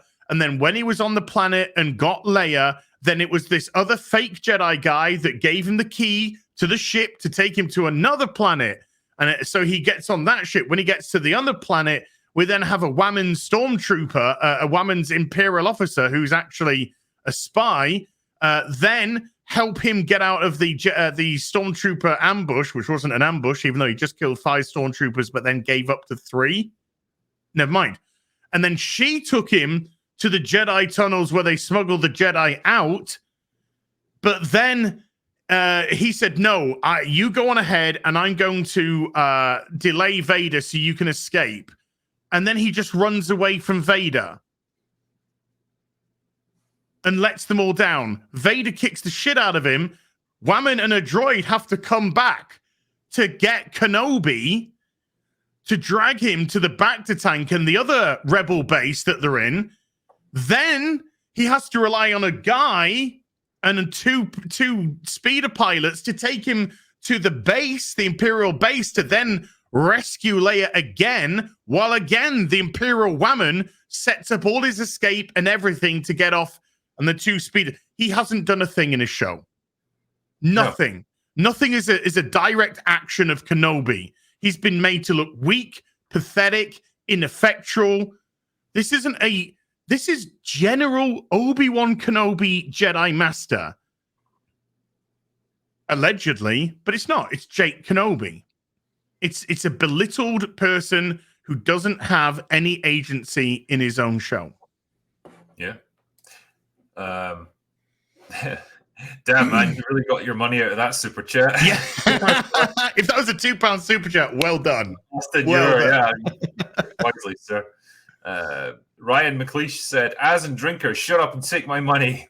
We will. Thank you, man. Appreciate it. Dozer and Gabby gave me $5. Thanks, mates. Aitken says, "I'm looking forward to the day Az interviews the author Will Jordan." Never meet him. Slack Attack says, "What's hilarious is the puppeteers were doing such a great job that Matt and Trey told them to make it look bad so that it would be funnier." Oh, wow. I hope that's nice. True. I like that. I love how they obviously could have digitally removed the strings and everything, so it wasn't so obvious, but like they just kept them in because. I like the string spinning. Yeah, because as a Brit, you know, we got a lot of history with Jerry Anderson. We got a lot of history with Thunderbirds and Stingray and all this kind of Thunderhawks. Was it Thunderhawks? Some Terrorhawks. You know, all these great puppet string puppet shows. So yeah, it's nice to see the strings. Grand Wazoo 42 says, "Hail to the dynamic duo, Az and the drinker. Just take this." Thanks, mate. Bastard Luigi says, "Freedom costs $1.05, boys." Yeah, $1.05. It's cheaper than petrol these days. Captain That's Scarlet as well. Yeah, hell yeah. Sorry, Sailor Mercury. I started dreaming about Captain Scarlet. Then I love Captain Scarlet. Oh shit, yeah. That was like the low rent version of like not Thundercats. What the fuck is it called? Thunderbirds. Yeah. Because Captain Scarlet, not a huge amount happened, did it? It was like it was dark as fuck, dude. It was dark. Captain Scarlet was dark, man. For a Jerry Anderson puppet show, yeah, it's great. This is the voice of the Mr. Runs. Yeah. Our revenge will be slow, but nonetheless. You know that you, yeah, it's great stuff, man. If you ever see, I keep forgetting what it's called. There was a band that remixed all these amazing shows from like the 60s and stuff.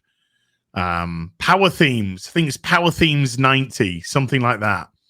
And one of the themes that they do is Captain Scarlet, and it is a banger of a tune. So yeah, you need to get yourself, I think it's Power Themes 90, and listen to that. That is some brilliant stuff. Nice.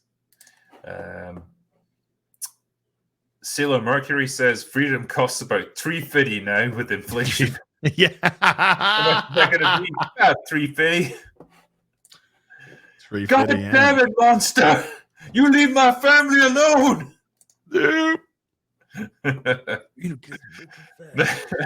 that whole monologue was just incredible. From South Park. Talking to the kids about like just telling them these ridiculous stories about like a monster from the Mesolithic period trying to like get money off them. Fuck's sake. Wow. All right, Mr. Left Turn says Tim Robbins rising up and screaming "woo" when burning alive is one of the hardest times I've ever laughed at a movie. Yeah, it's great. Rob the Builder says, as your Lego streams have me considering starting a simple and wholesome Lego channel. I do. Oh, do it. But I'm not as drunk or as witty as the drinker. I do. People watch builds. It's either Saturday or Sunday. I'm gonna do a long Lego build stream, and I'm gonna build Bosch. Oh yeah. The Lego Optimus Prime. So there you go.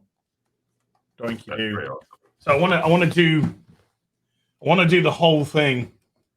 And then downstairs I've got the tumbler from Batman, and I've got Starry Night, the Van Gogh Lego picture painting that they brought out, which just looks beautiful, man. So something like the Optimus Prime there, like how long would it take you to build that? This is 1,500 pieces. So I would imagine that'll probably, because I, converse with the chat and whatnot, which does slow down the process, doesn't make it any less enjoyable, makes it more enjoyable. That'll probably take me 4 to 5 hours, I reckon. Shit, man. That's more patience than I've ever got. But if I just opened it up now and cracked on with it, I could probably have it done in 3 hours. I could defeat Godric the Grafted in about that amount of time. I did get past that bit, actually, so I feel good about myself. Did you beating him? Yeah, I beat him, yeah. Or you can actually circumvent the fight and go round? I know, but I kind of wanted to do it.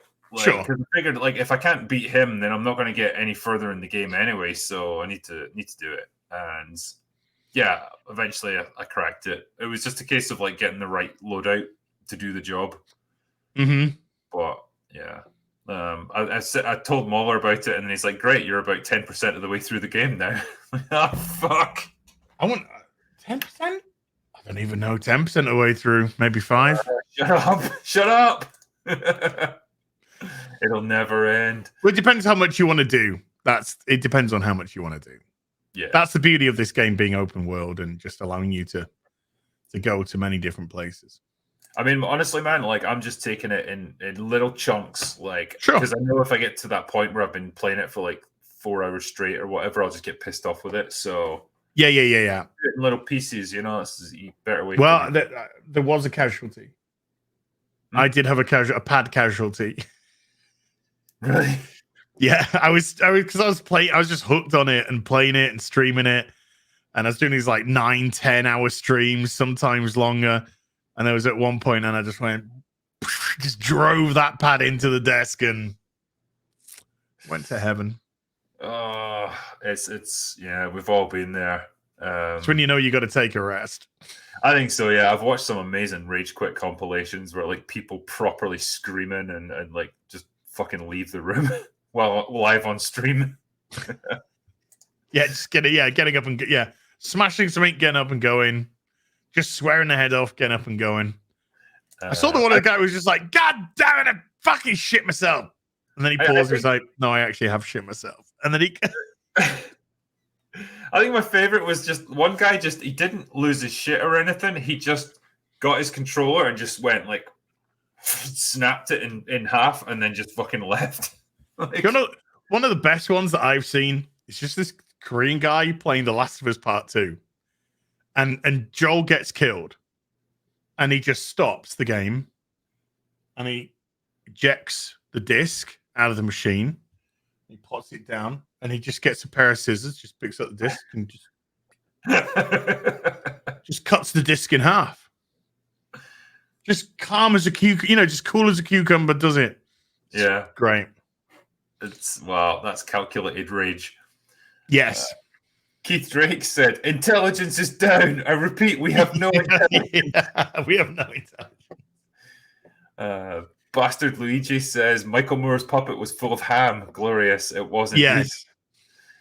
Ian So Forth says, "Great work, lads. Just chipping in because quoting Team America surely isn't conductive to monetization. It's probably not."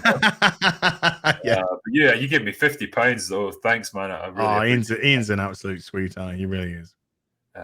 Easy E says, "I'm convinced they had to use puppets because no actors could say the jokes without losing their shit or cracking a smile." Hey, I got the Power Themes 90 Captain Scarlet theme lined up. Can we play it?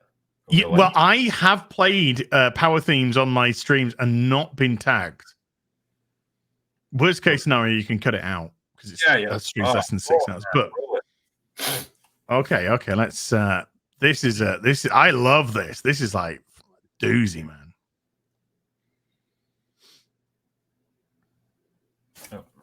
Sorry, shared it down the bottom. Yeah, me just sitting there like a total douche. Yeah.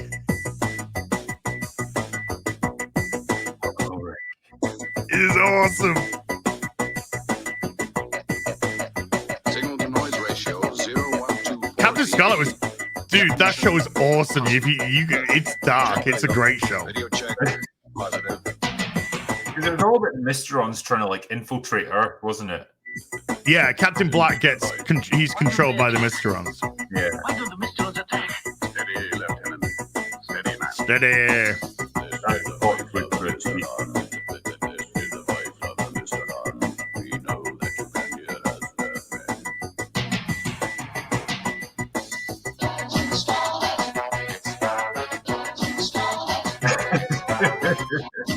Models are fantastic, man. Yeah. Captain Scarlet, you are still virtually indestructible. Amen. Phase 2 has begun. We have a green light. Yippee! No joke, Colonel. He's obviously not responsible for his actions. Looks bad, Lieutenant. I believe it to be the work of the Mysterons. I believe it to be the work of the Mysterons. The Mysterons. Engine 1, immediate launch. SRG.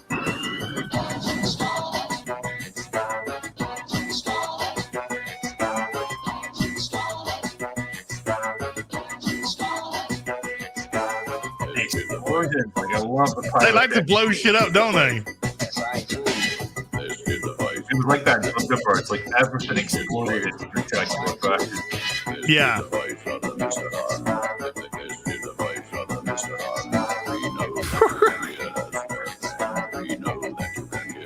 It must have been great being a pyrotechnic on this show. Oh, it must have like a while. Oh, see you, dude. That's his neck, dude. Yeah. People die in this show, dude. People die. This isn't like Thunderbirds, this was a bit more wholesome. People get fucking whacked.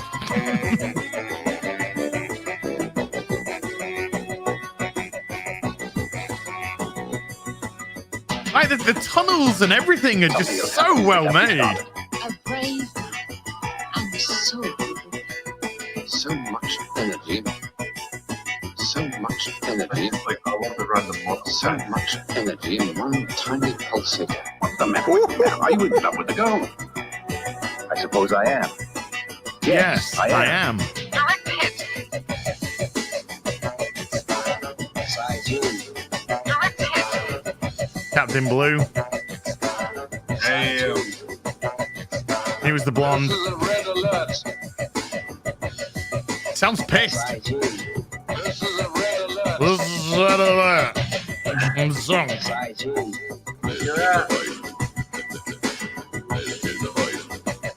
Woo! Direct hit.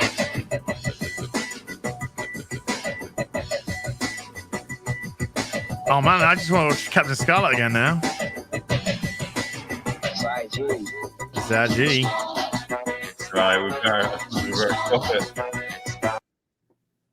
Sorry. Good stuff. It is. It's good stuff. It's good stuff. I'm gonna listen to Power Things now. Like, what have I walked into? It is great. Coming into the stream now, that's going to be an odd experience. Yeah. Too creepy. That's creepy. Someone says too creepy. Yeah. That makes it even better then. The funny hatter said to me, Matt Damon. Yes. Damon. 007 Angelo says, don't forget the funniest sex scene in history. Well, funniest or The hottest. greatest sex scene in history. Thank you. Wait. No Coiner says, have you seen the movie Ink? It was made for $250K, became a cult classic from BitTorrent and sold tons of copies. Definitely a movie worth reviewing. Same director as The Frame. Okay. Fair play. Thomas, son of Hugh, gave me $5 Australian. Cheers, matey.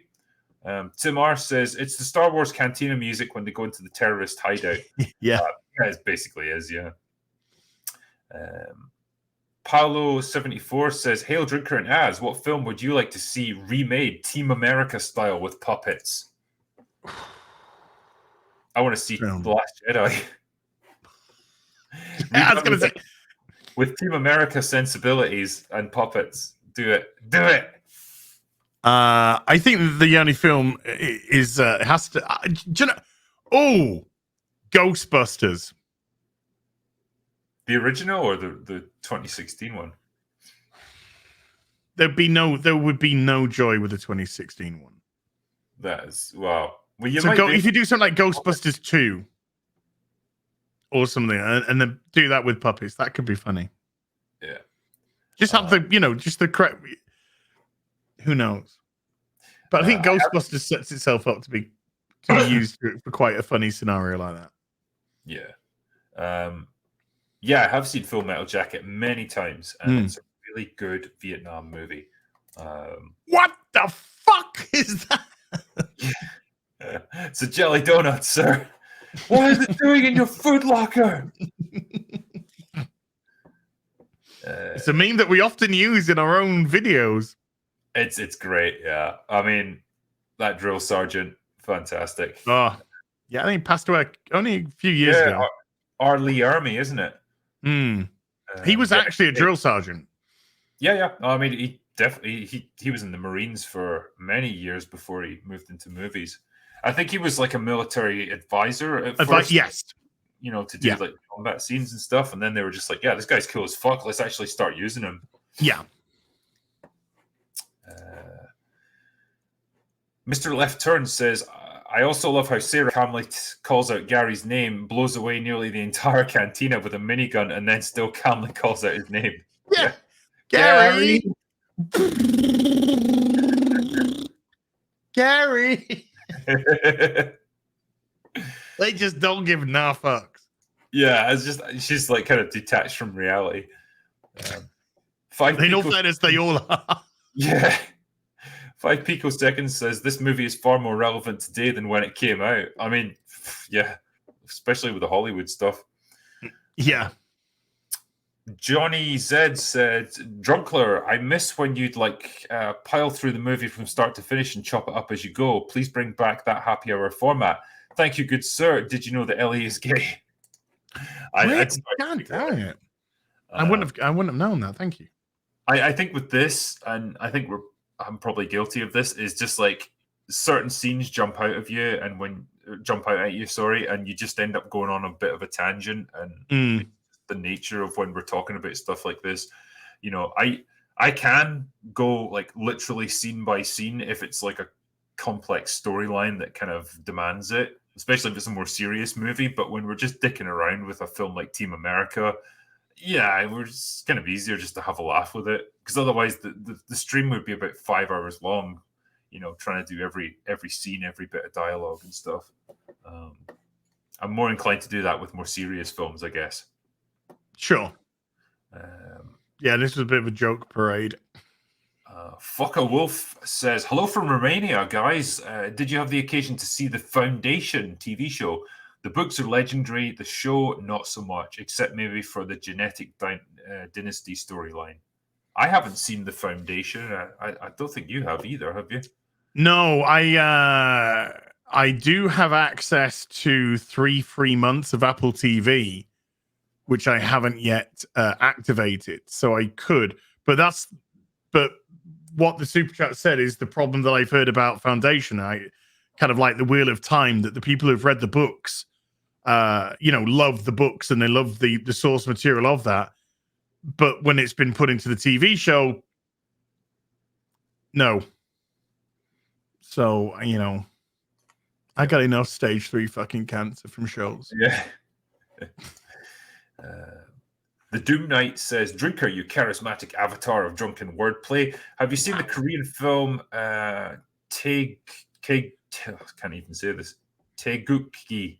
I'd love to hear your thoughts on it. I haven't seen that movie, I'm afraid, my friend, so I can't give you any of my thoughts on it. I'm sorry. In and Out says, are you sure Natalie Portman's muscles were CGI in the latest Thor trailer? Pretty sure, because Natalie Portman in real life is a waif. They're either CGI or she was wearing some sort of like muscle arm that they were using CGI enhancements to tidy up. There's that still image where like she's sat with Valkyrie, and she's she's kind of sat like this. And her arms are just enormous. There's no way Natalie Portman got that big. Those are either CGI or, like Az says, that it's some kind of muscle suit that she's wearing. Easy E, but she's sort of bigger in the body as well, so I'm pretty sure it's like a top half muscle suit. Yeah, and they've used CGI to make it look a little better. I don't want to watch that film. That film just looks shite. I can see where it's going. I can see what it's going to be. Yep. Easy E said that speech was incredibly poignant. We need more dicks out there. Cheers, gentlemen. Just be a dick. That's good advice for life. High Ice 007 says, Drinker, please review the movie Come See the Paradise with Tamlin Tomita and Dennis Quaid. Come See the Paradise. Okay.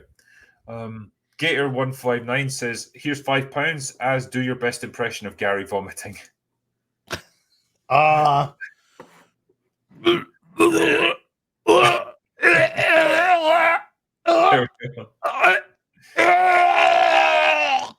We need some sad music playing in the background. Yeah.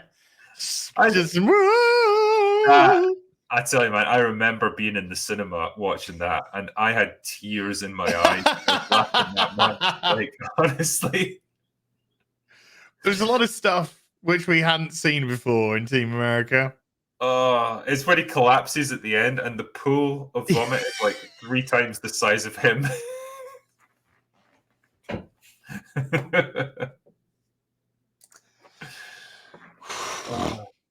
You had to take one for the team. Chuck Grable says, when the North Korean pilot got shot down, the word he said was "thank you" in Korean. Brilliant. I didn't think any of the language was actually real. I thought it was just all just gibberish, made up stuff. Okay, here's an image to confuse you now, Drinker. This is Captain Black Widow. I'm going to have to save that one for later. Captain Scarlett Johansson. Yeah. That could work. That would work for me. Yeah. I'd like to see that puppet. Oh, yeah. The Outcast or Scarlett, if you want to pop round and with it, model it. I Scarlett, got sandwiches. if you look, we're here right now. If you want to come on stream, if Yeah, you watch, yeah. because I'm sure you are. I'm sure you're fascinated to know what we're saying about a movie from 16 years ago. But yeah, cool. She likes Team America. Yeah, I can imagine so. The Outcast creative said, "I will never forget TA sitting with a friend who'd just been diagnosed with HIV, and first song in the film says was everyone has AIDS. Oh, how they laughed! Jesus. Okay." Orange said, "When Drinker has light coming in from the window, I always envision his house is on a cliffside, perfectly green grass around, overlooking the ocean." Not quite, but there is grass around my house, so yeah. I don't have some spectacular view, I'm afraid. Christopher Newble says, "Have you seen the Parker Stone film Orgasmo?" I haven't seen that one yet. I don't know if you have. Oh, I've seen Orgasmo many times. Is it worth it? Great. Yeah, it's actually Mormons are in it. He's a Mormon in that. There's a great. It doesn't ruin anything, but there's a great ongoing gag throughout the whole film because it's about this Mormon who gets involved in pornography, but because he's a Mormon, he doesn't want to come, so they have to get a stunt cock to come and take his place to do all the cum shots and everything. And there's one of the crew members. He always starts something with, I'm not trying to sound gay or anything, but he'd be like, "I don't want to sound gay or anything, but I like that like top that you're wearing. Or, don't want to sound gay or anything, but I like what you've done with your hair today, And then it just kind of gets to the end. It's just like, I don't want to try to sound gay or anything, but I'd really like to suck your dick. Where's Matt Stone's character? Oh, nice. Did you know, by the way, that they're releasing a Batman 1989 1-in-1 scale cow? Oh, that'd be good. Very nice. Still can't turn your head with it, but that's all right. Makes getting backing out the driveway easier. You have to do the bat turn, just. Yeah, but that Michael Keaton made that look so fucking cool, though. Yeah, just the whole turning of the shoulders and head. Dramatic. Yeah. Scott Ruggles said, "My best friend did the miniature work on this film, the cars, the planes, and the buildings. And wow, Jerry Anderson. He's still very proud of his work. That is awesome. He should be, because it was great. It was fantastic, absolutely fantastic." The Doctor 14 Blu-ray reviews says, "Happy Pride Month. Happy Pride Month, everyone. Enjoy yourselves." Where's the next one? War Van Eagle TV says, "Team America, hell yeah. It's where I formulated my foreign policy talking points for douchey cocktail parties in DC. I'd say that's the perfect way to do it." B. Schneebly says, "Not sure if you're a fan of musicals, but any fan of Matt and Trey's work should see Book of Mormon. On a total side note, someone at Paramount Plus must be listening to you because their latest selling point for Strange New Worlds was optimistic." Yeah, I mean, that's... I heard the last couple of episodes were all right. I've heard this, yeah. I'm confused and surprised. So I might just watch the latest episode and see what I think. Well, report back to me, Az. Tell me if it's worth it. Yeah, yeah. I'll let you do that, Az, and then you just tell me if it's shit or not. Yeah. Next one is... Sorry, I'm just refreshing here. Yeah. Yeah, Taker610, who said, "Drinker, how would you describe the plot for Book of Mormon? Obviously, they take shots at the church, but I don't actually know any more of the plot." So, yeah, it's a pair of Mormons that get sent on a mission to, Africa to try and convert the local population, preach the good word and all that. One of them kind of falls in love with, like, a local girl who... They because they don't understand what Mormon religion is or where they come from. Like, they think Salt Lake City is like a paradise place that, like, it's like heaven. That the streets are paved with gold and like everyone lives in a land of plenty and everything. They're just living in this absolute squalor where warlords are going around murdering people. There's a character called General Butt Fucking Naked. So yeah, stuff like that, and it's great. And there's just beautiful musical numbers in it. Very much like the whole "everyone has AIDS" thing. Nice, similar vein to it. But yeah, it's really good. And it's funny because I knew fuck all about Mormonism before I went and watched that, so I feel like I've learned a lot from watching that stage show. Fancy converting? Was that? Fancy converting? Get myself a nice shirt and tie, yeah. I start preaching the good word. Here's a question for you, though, from Dr. 14. Says, why do you hate Barry Island? I don't. You do, according to this person. You must explain yourself. No, I don't. Okay. Here's another one. Ryan Patterson, who says, "Where was Az during the open bar British invasion?" Drinker did invite me. I could not make it because my bro was round. So we were actually at a hotel by time it started. But Drinker did invite me. I was the one that had to let him down, I'm afraid. So I was bitterly disappointed. We also had Mr. H reviews supposed to be on, but then he messaged me just beforehand to say he'd gotten heat stroke that day, and I haven't heard from him since. So he may be dead. I don't know. Pray for Mr. H. Yeah, F's in the chat for Mr. H if he's dead. Yeah, so it ended up being me, Mauler, and Disparu. And yeah, it was good. He was a good guest, actually. Rogue said, another ballsy British comedy movie, East is East. Yeah, I remember that one, actually. I remember East is East, yeah. Ryan Miles said, big fan of both, but do you feel as the Nerdrotic gang are drifting too far right? Crazed loon like Alex Jones appearing? No, I wouldn't say so. Gary's watched or listened to or watched. I don't know which format he does it. It's Alex Jones for a number of years, like a long time. So it's somebody that Gary wanted to have on the show. Everyone's fully entitled to their own opinion about Alex Jones one way or another. He's no saint. None of us are. We all have our pros and cons, shall we say. I wouldn't say drift right at all, because drifting right is like a political thing, and Gary isn't shifting politically at all. Our mantra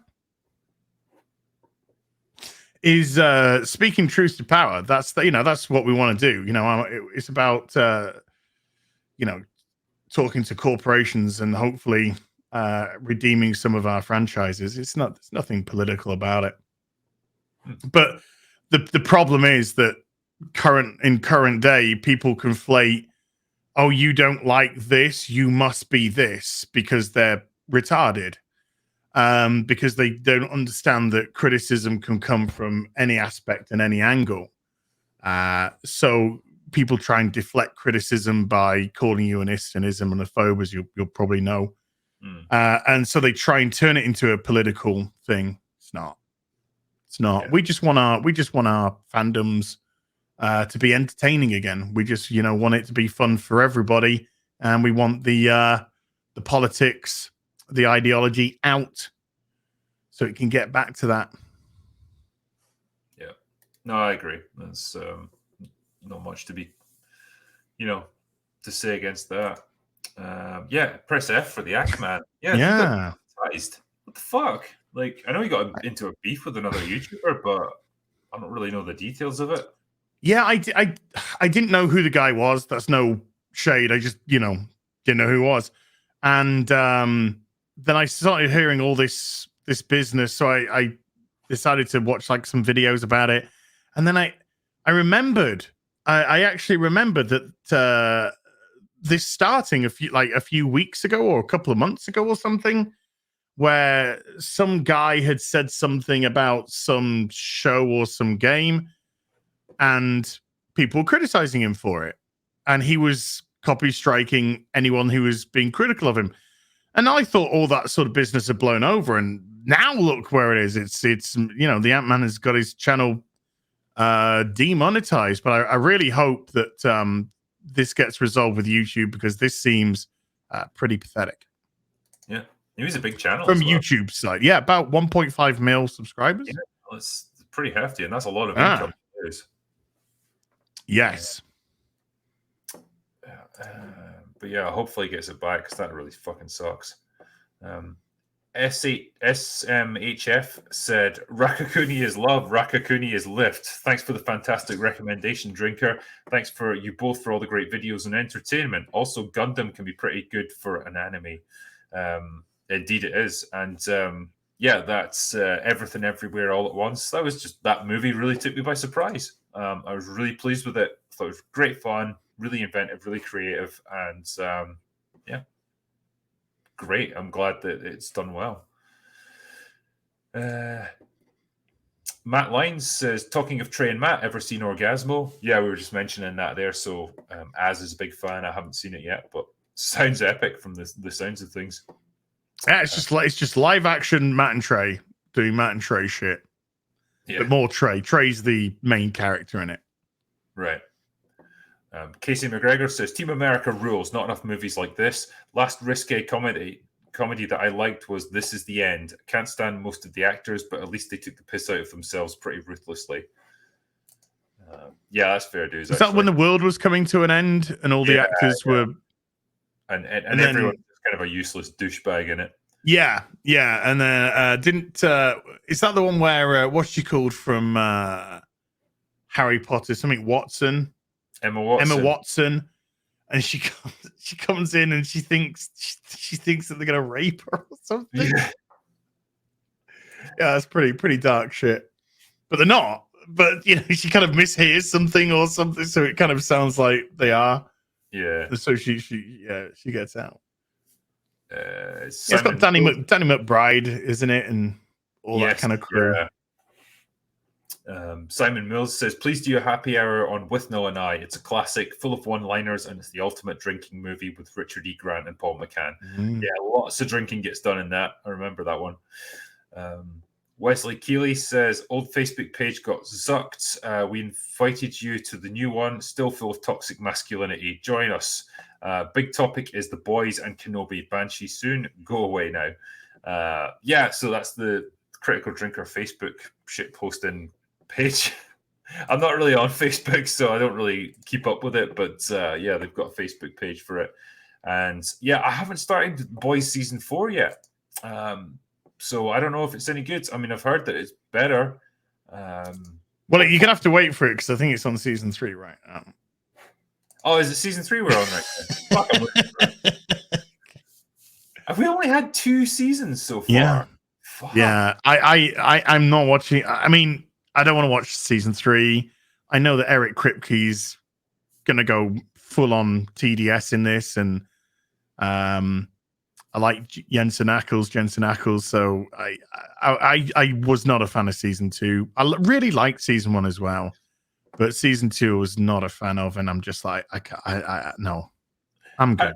It's a weird one, because Stranger Things seems to have pulled itself out of the mire and actually become good, and so it makes me think, oh wow, it can happen. Shows can actually course correct on occasion, and sometimes. But Kripke, well, after season 2, Kripke said, "Oh, I've got so much political stuff that I can put into the next season," and he's just he's like Mark Hamill. He's just TDS ridden.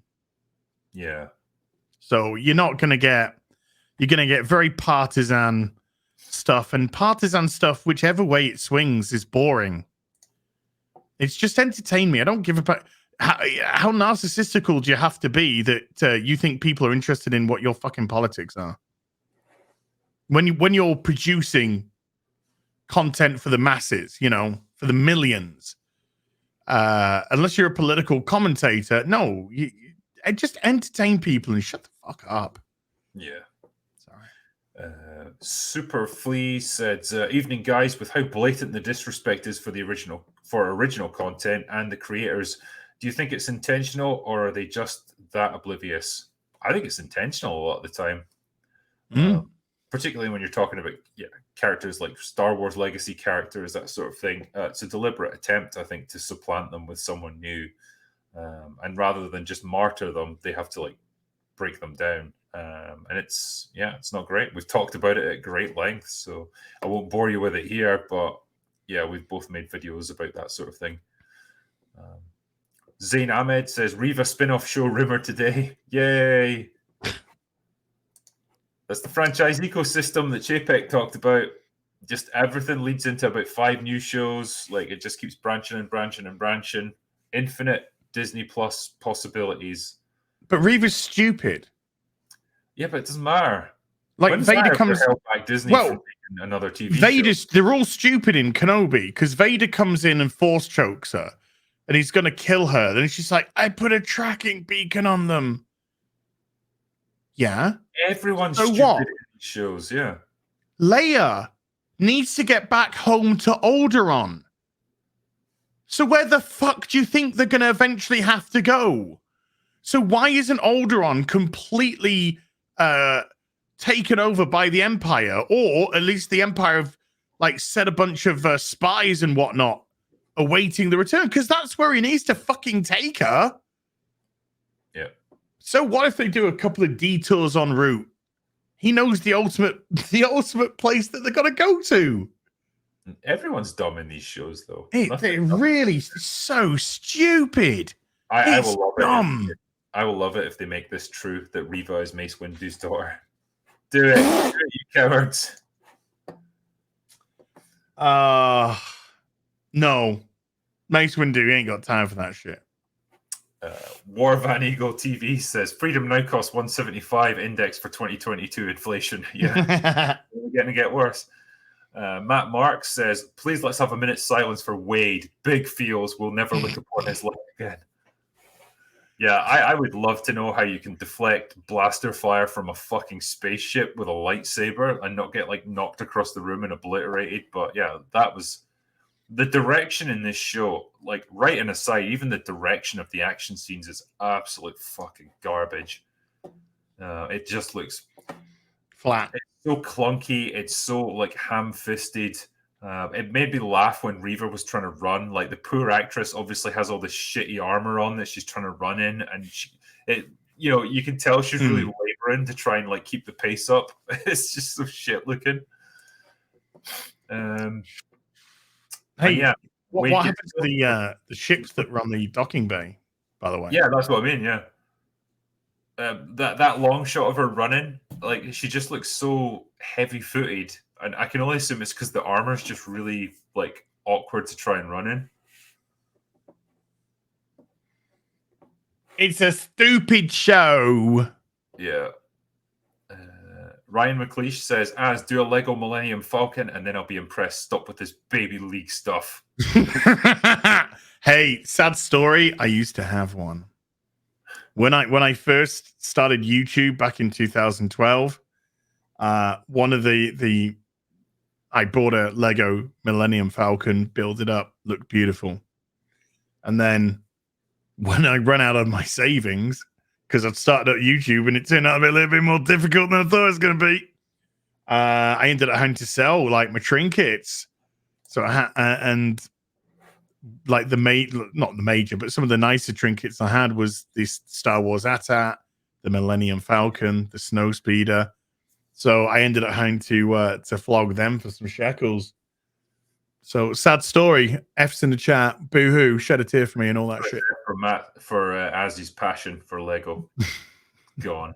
Yeah, a friend of mine had the sort of big Millennium Falcon. Took him weeks to make because he built it after work and stuff, just like a hobby. And then one day his kid knocked it off the table and broke it. He never had the heart to build it again. I'm sort of in a little bit of that situation. In the shelves back here, I have a half-built Mos Eisley Cantina. But in the life that's happened in this room, part of it has broken off, which I have the parts for. I have all the bits for. But now it's just like, I don't even know how it goes back together. And where do I go back in the instructions to see? So there is going to be a day where I'm going to have to like put it on here and get down to completing it. And that means rewinding a bit, taking probably some pieces off. And that is a task I could not undertake. I would not have that kind of patience. Yes. Nate Boyle says Matt Damon. Indeed. David. Liberty Prime says next stream is Orgasmo. Yeah. Deano says, Drinker, would you consider putting author Larry Correa on your list for a future lounge? I think the two of you would make a great stream. I mean, I'll consider it. Yeah, I don't really know anything about the guy, so I'm not sure what he's into or anything really, but give me a chance. I guess I'll find out. Johnny Z said, have you seen any of the gameplay footage for the Gotham Knights video game? What are your thoughts? Only a very little. And that was when they did that gameplay reveal a few months ago. So not really any thoughts at the moment. We'll see. I'm more concerned about the narrative because it's been written by an absolute crazy fucking SJW. So I am a bit concerned about that. But a funny thing, when the Gotham Knights video game was announced, and then the Gotham Knights TV show was announced, the CW did say that this is like a spin-off. And they were forced to put out a tweet the other day saying, our show has nothing to do with the video game. I saw that, yeah.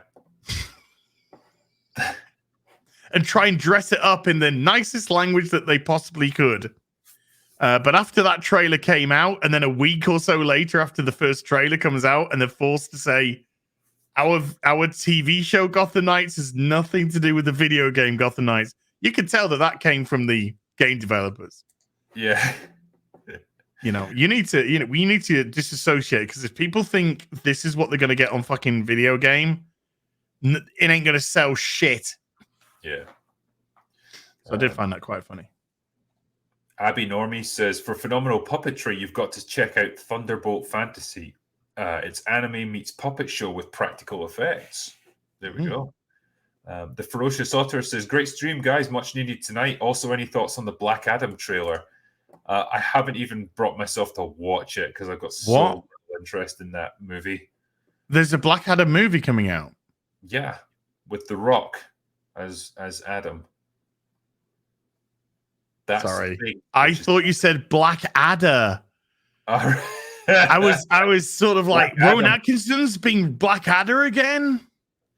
That must have really confused you when I said The Rock was going to be. The Rock, I was like, The Rock's playing Black Adder. Yeah, that trailer was every imaginable.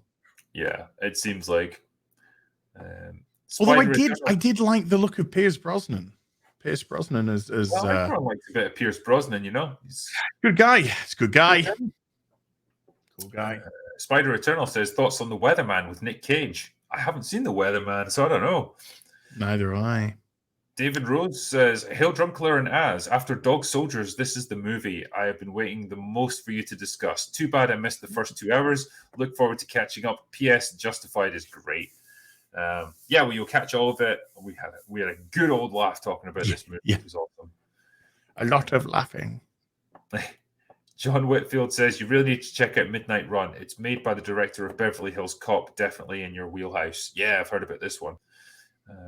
And Taoist Viking Art says, late in the stream, gents, but what did you think of Obi-Wan hiding Leia under the trench coat? Oh, fuck yeah. Peak Star Wars cringe, cheers. That's like, literally, we've run out of ideas. We need to get the characters from one place to another. No fucking idea how we can do it.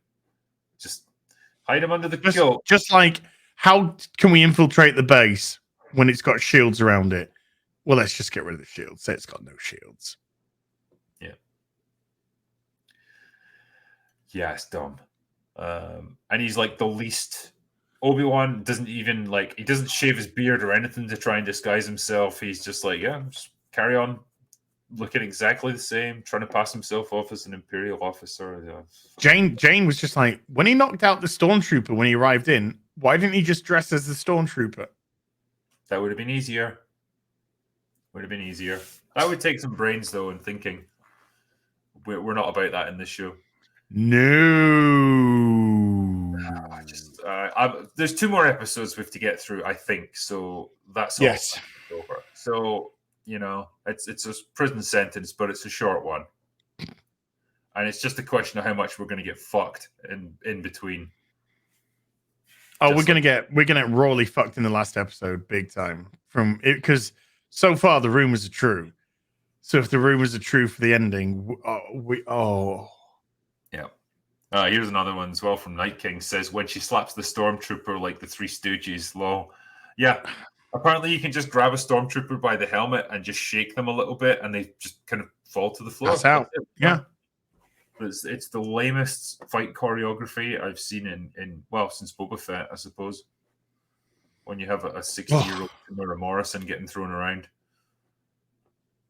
I love how he's come out and said, like, yeah, we need to get Boba Fett back to like badass Boba Fett. It's like, you're too late, mate. No one cares about your show anymore. Yeah, got fucked up. This is the thing. There's going to be more. There's going to be more seasons of all of this. More Boba Fett. More fucking Mandalorian. Mando's back in February. We've got Ahsoka. We've got the Acolyte. We've got probably more seasons of Obi-Wan Kenobi. It's just, tired. Yeah, just share this, dude. This is here. Let me just share this. Just before I do, Yeah. Jawadi says, "Hail as and drinker." My wife and I were wondering what breed Lara is. Is Lara, not Laura? If you didn't know, as Ellie's gay, by the way. What? Yeah. Really? Fuck. I don't know what the technical term for her is. She's just a greyhound. What are you? No. You're a doggo. You're a doggo. Apparently. There you go. No. Just a racing greyhound. So whatever breed of greyhound they use for racing. Juan Solo, yeah. This is what's coming. Star Wars Summer Vacation, followed by Cassian and followed by The Bad Batch, followed by Tales of the Jedi, followed by Star Wars Hunters, followed by The Mandalorian, followed by Young Jedi Adventures, followed by Star Wars Visions, followed by Star Wars Ahsoka, followed by Star Wars Jedi Survivor, followed by Star Wars Skeleton Crew, followed by Taika Waititi's Star Wars Project. All coming in the next 18 months. William, 18 months.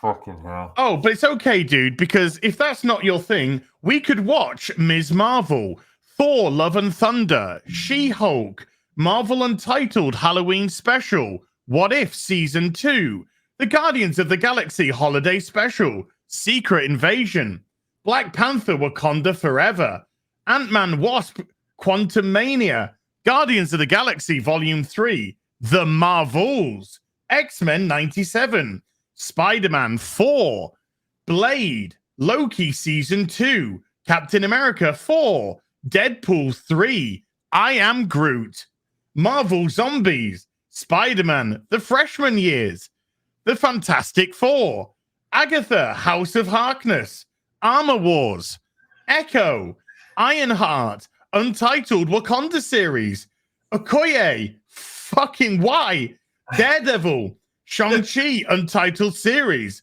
Untitled Shang-Chi Sequel, Nova, all coming in the next 2 years. I'm out. I'm just out. I can't do this anymore. Just please make it stop. And this is my response. This is everything wrong with Disney right now. Yeah. Oh God, it's awful. It's like all of our worst nightmares come true. It's just this endless conveyor belt of garbage. Yeah. I mean, how can they produce this much shit? How? Why? Why would you even want to?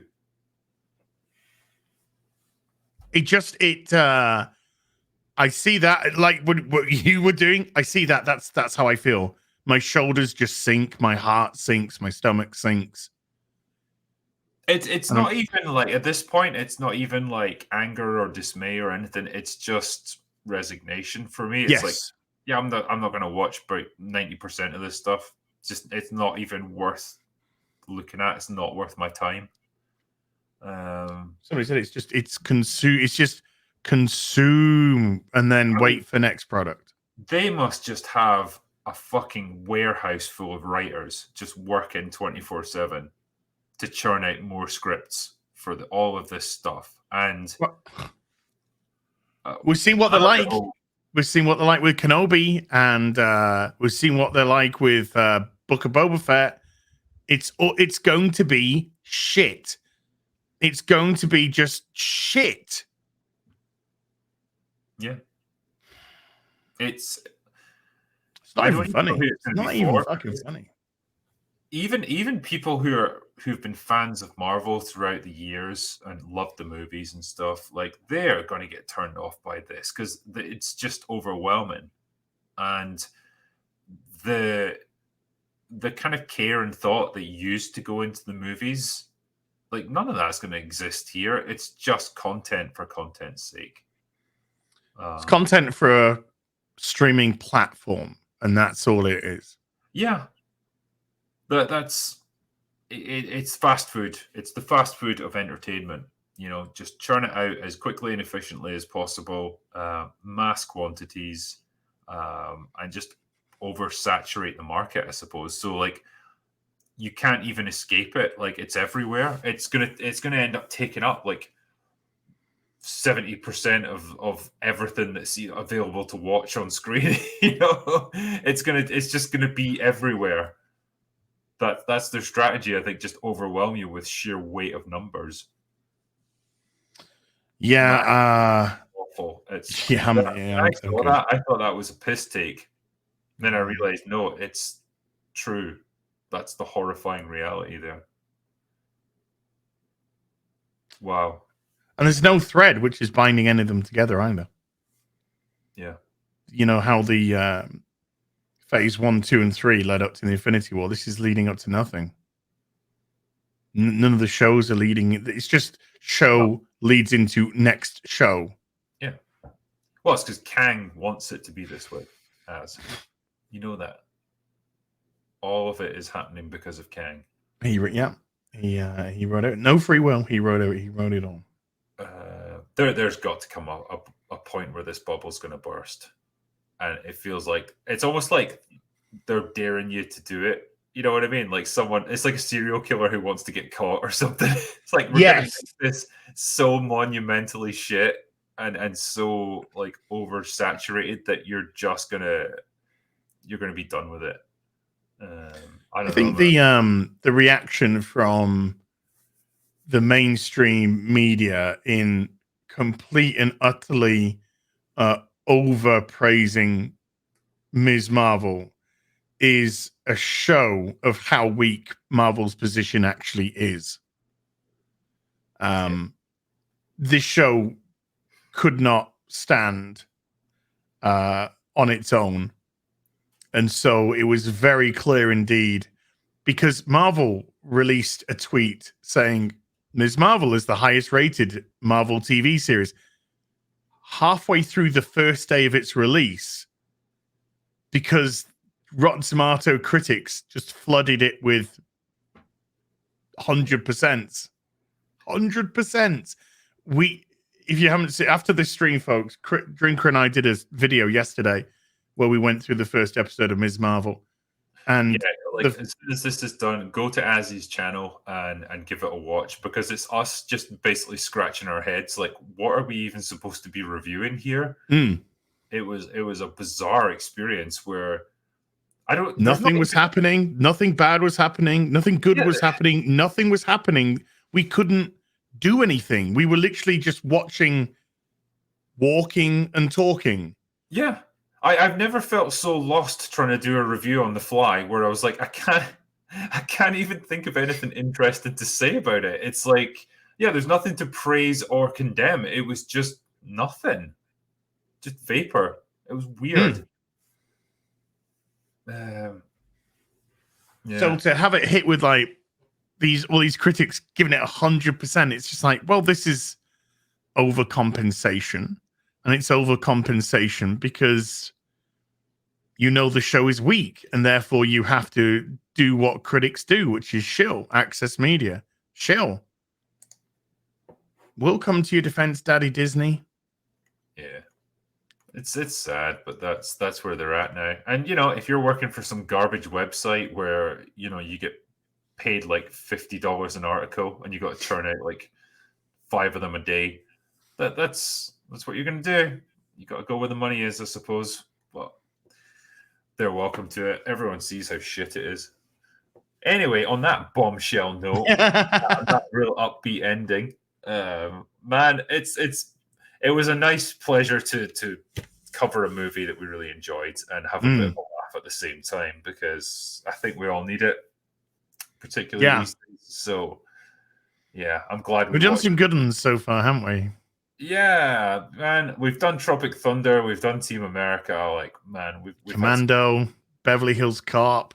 Yeah, movies can be good. We've done some doozies together. Yeah. And yeah, I want to thank you for giving some time up to do this, man. I appreciate it. Oh, no problem. Thank you for inviting me. And yeah, like for anyone who hasn't already subscribed to Az, please give him a follow. It's HeelvsBabyface. He does some glorious rants about bad TV and bad movies. Yeah, there you go. And I'll put the link in the description for when this gets re-uploaded, so you can click on it. You won't even have to search for them. You just have to click the link and away you go. But yeah, I guess that's pretty much it for tonight. Thank you for the mods, my team of mods who've, as always, done a fantastic job. And thank you guys for tuning in for this tonight. Hopefully we've provided you just a wee bit of entertainment. Hopefully you haven't been quite as bored as the critical doggo there. Yeah, I'm looking at you. And yeah. And remember, if Suicide Bomber comes running towards you, your last words better be, Jesus titty fucking Christ! Anyway, that is all we've got for today. So we're going to go away.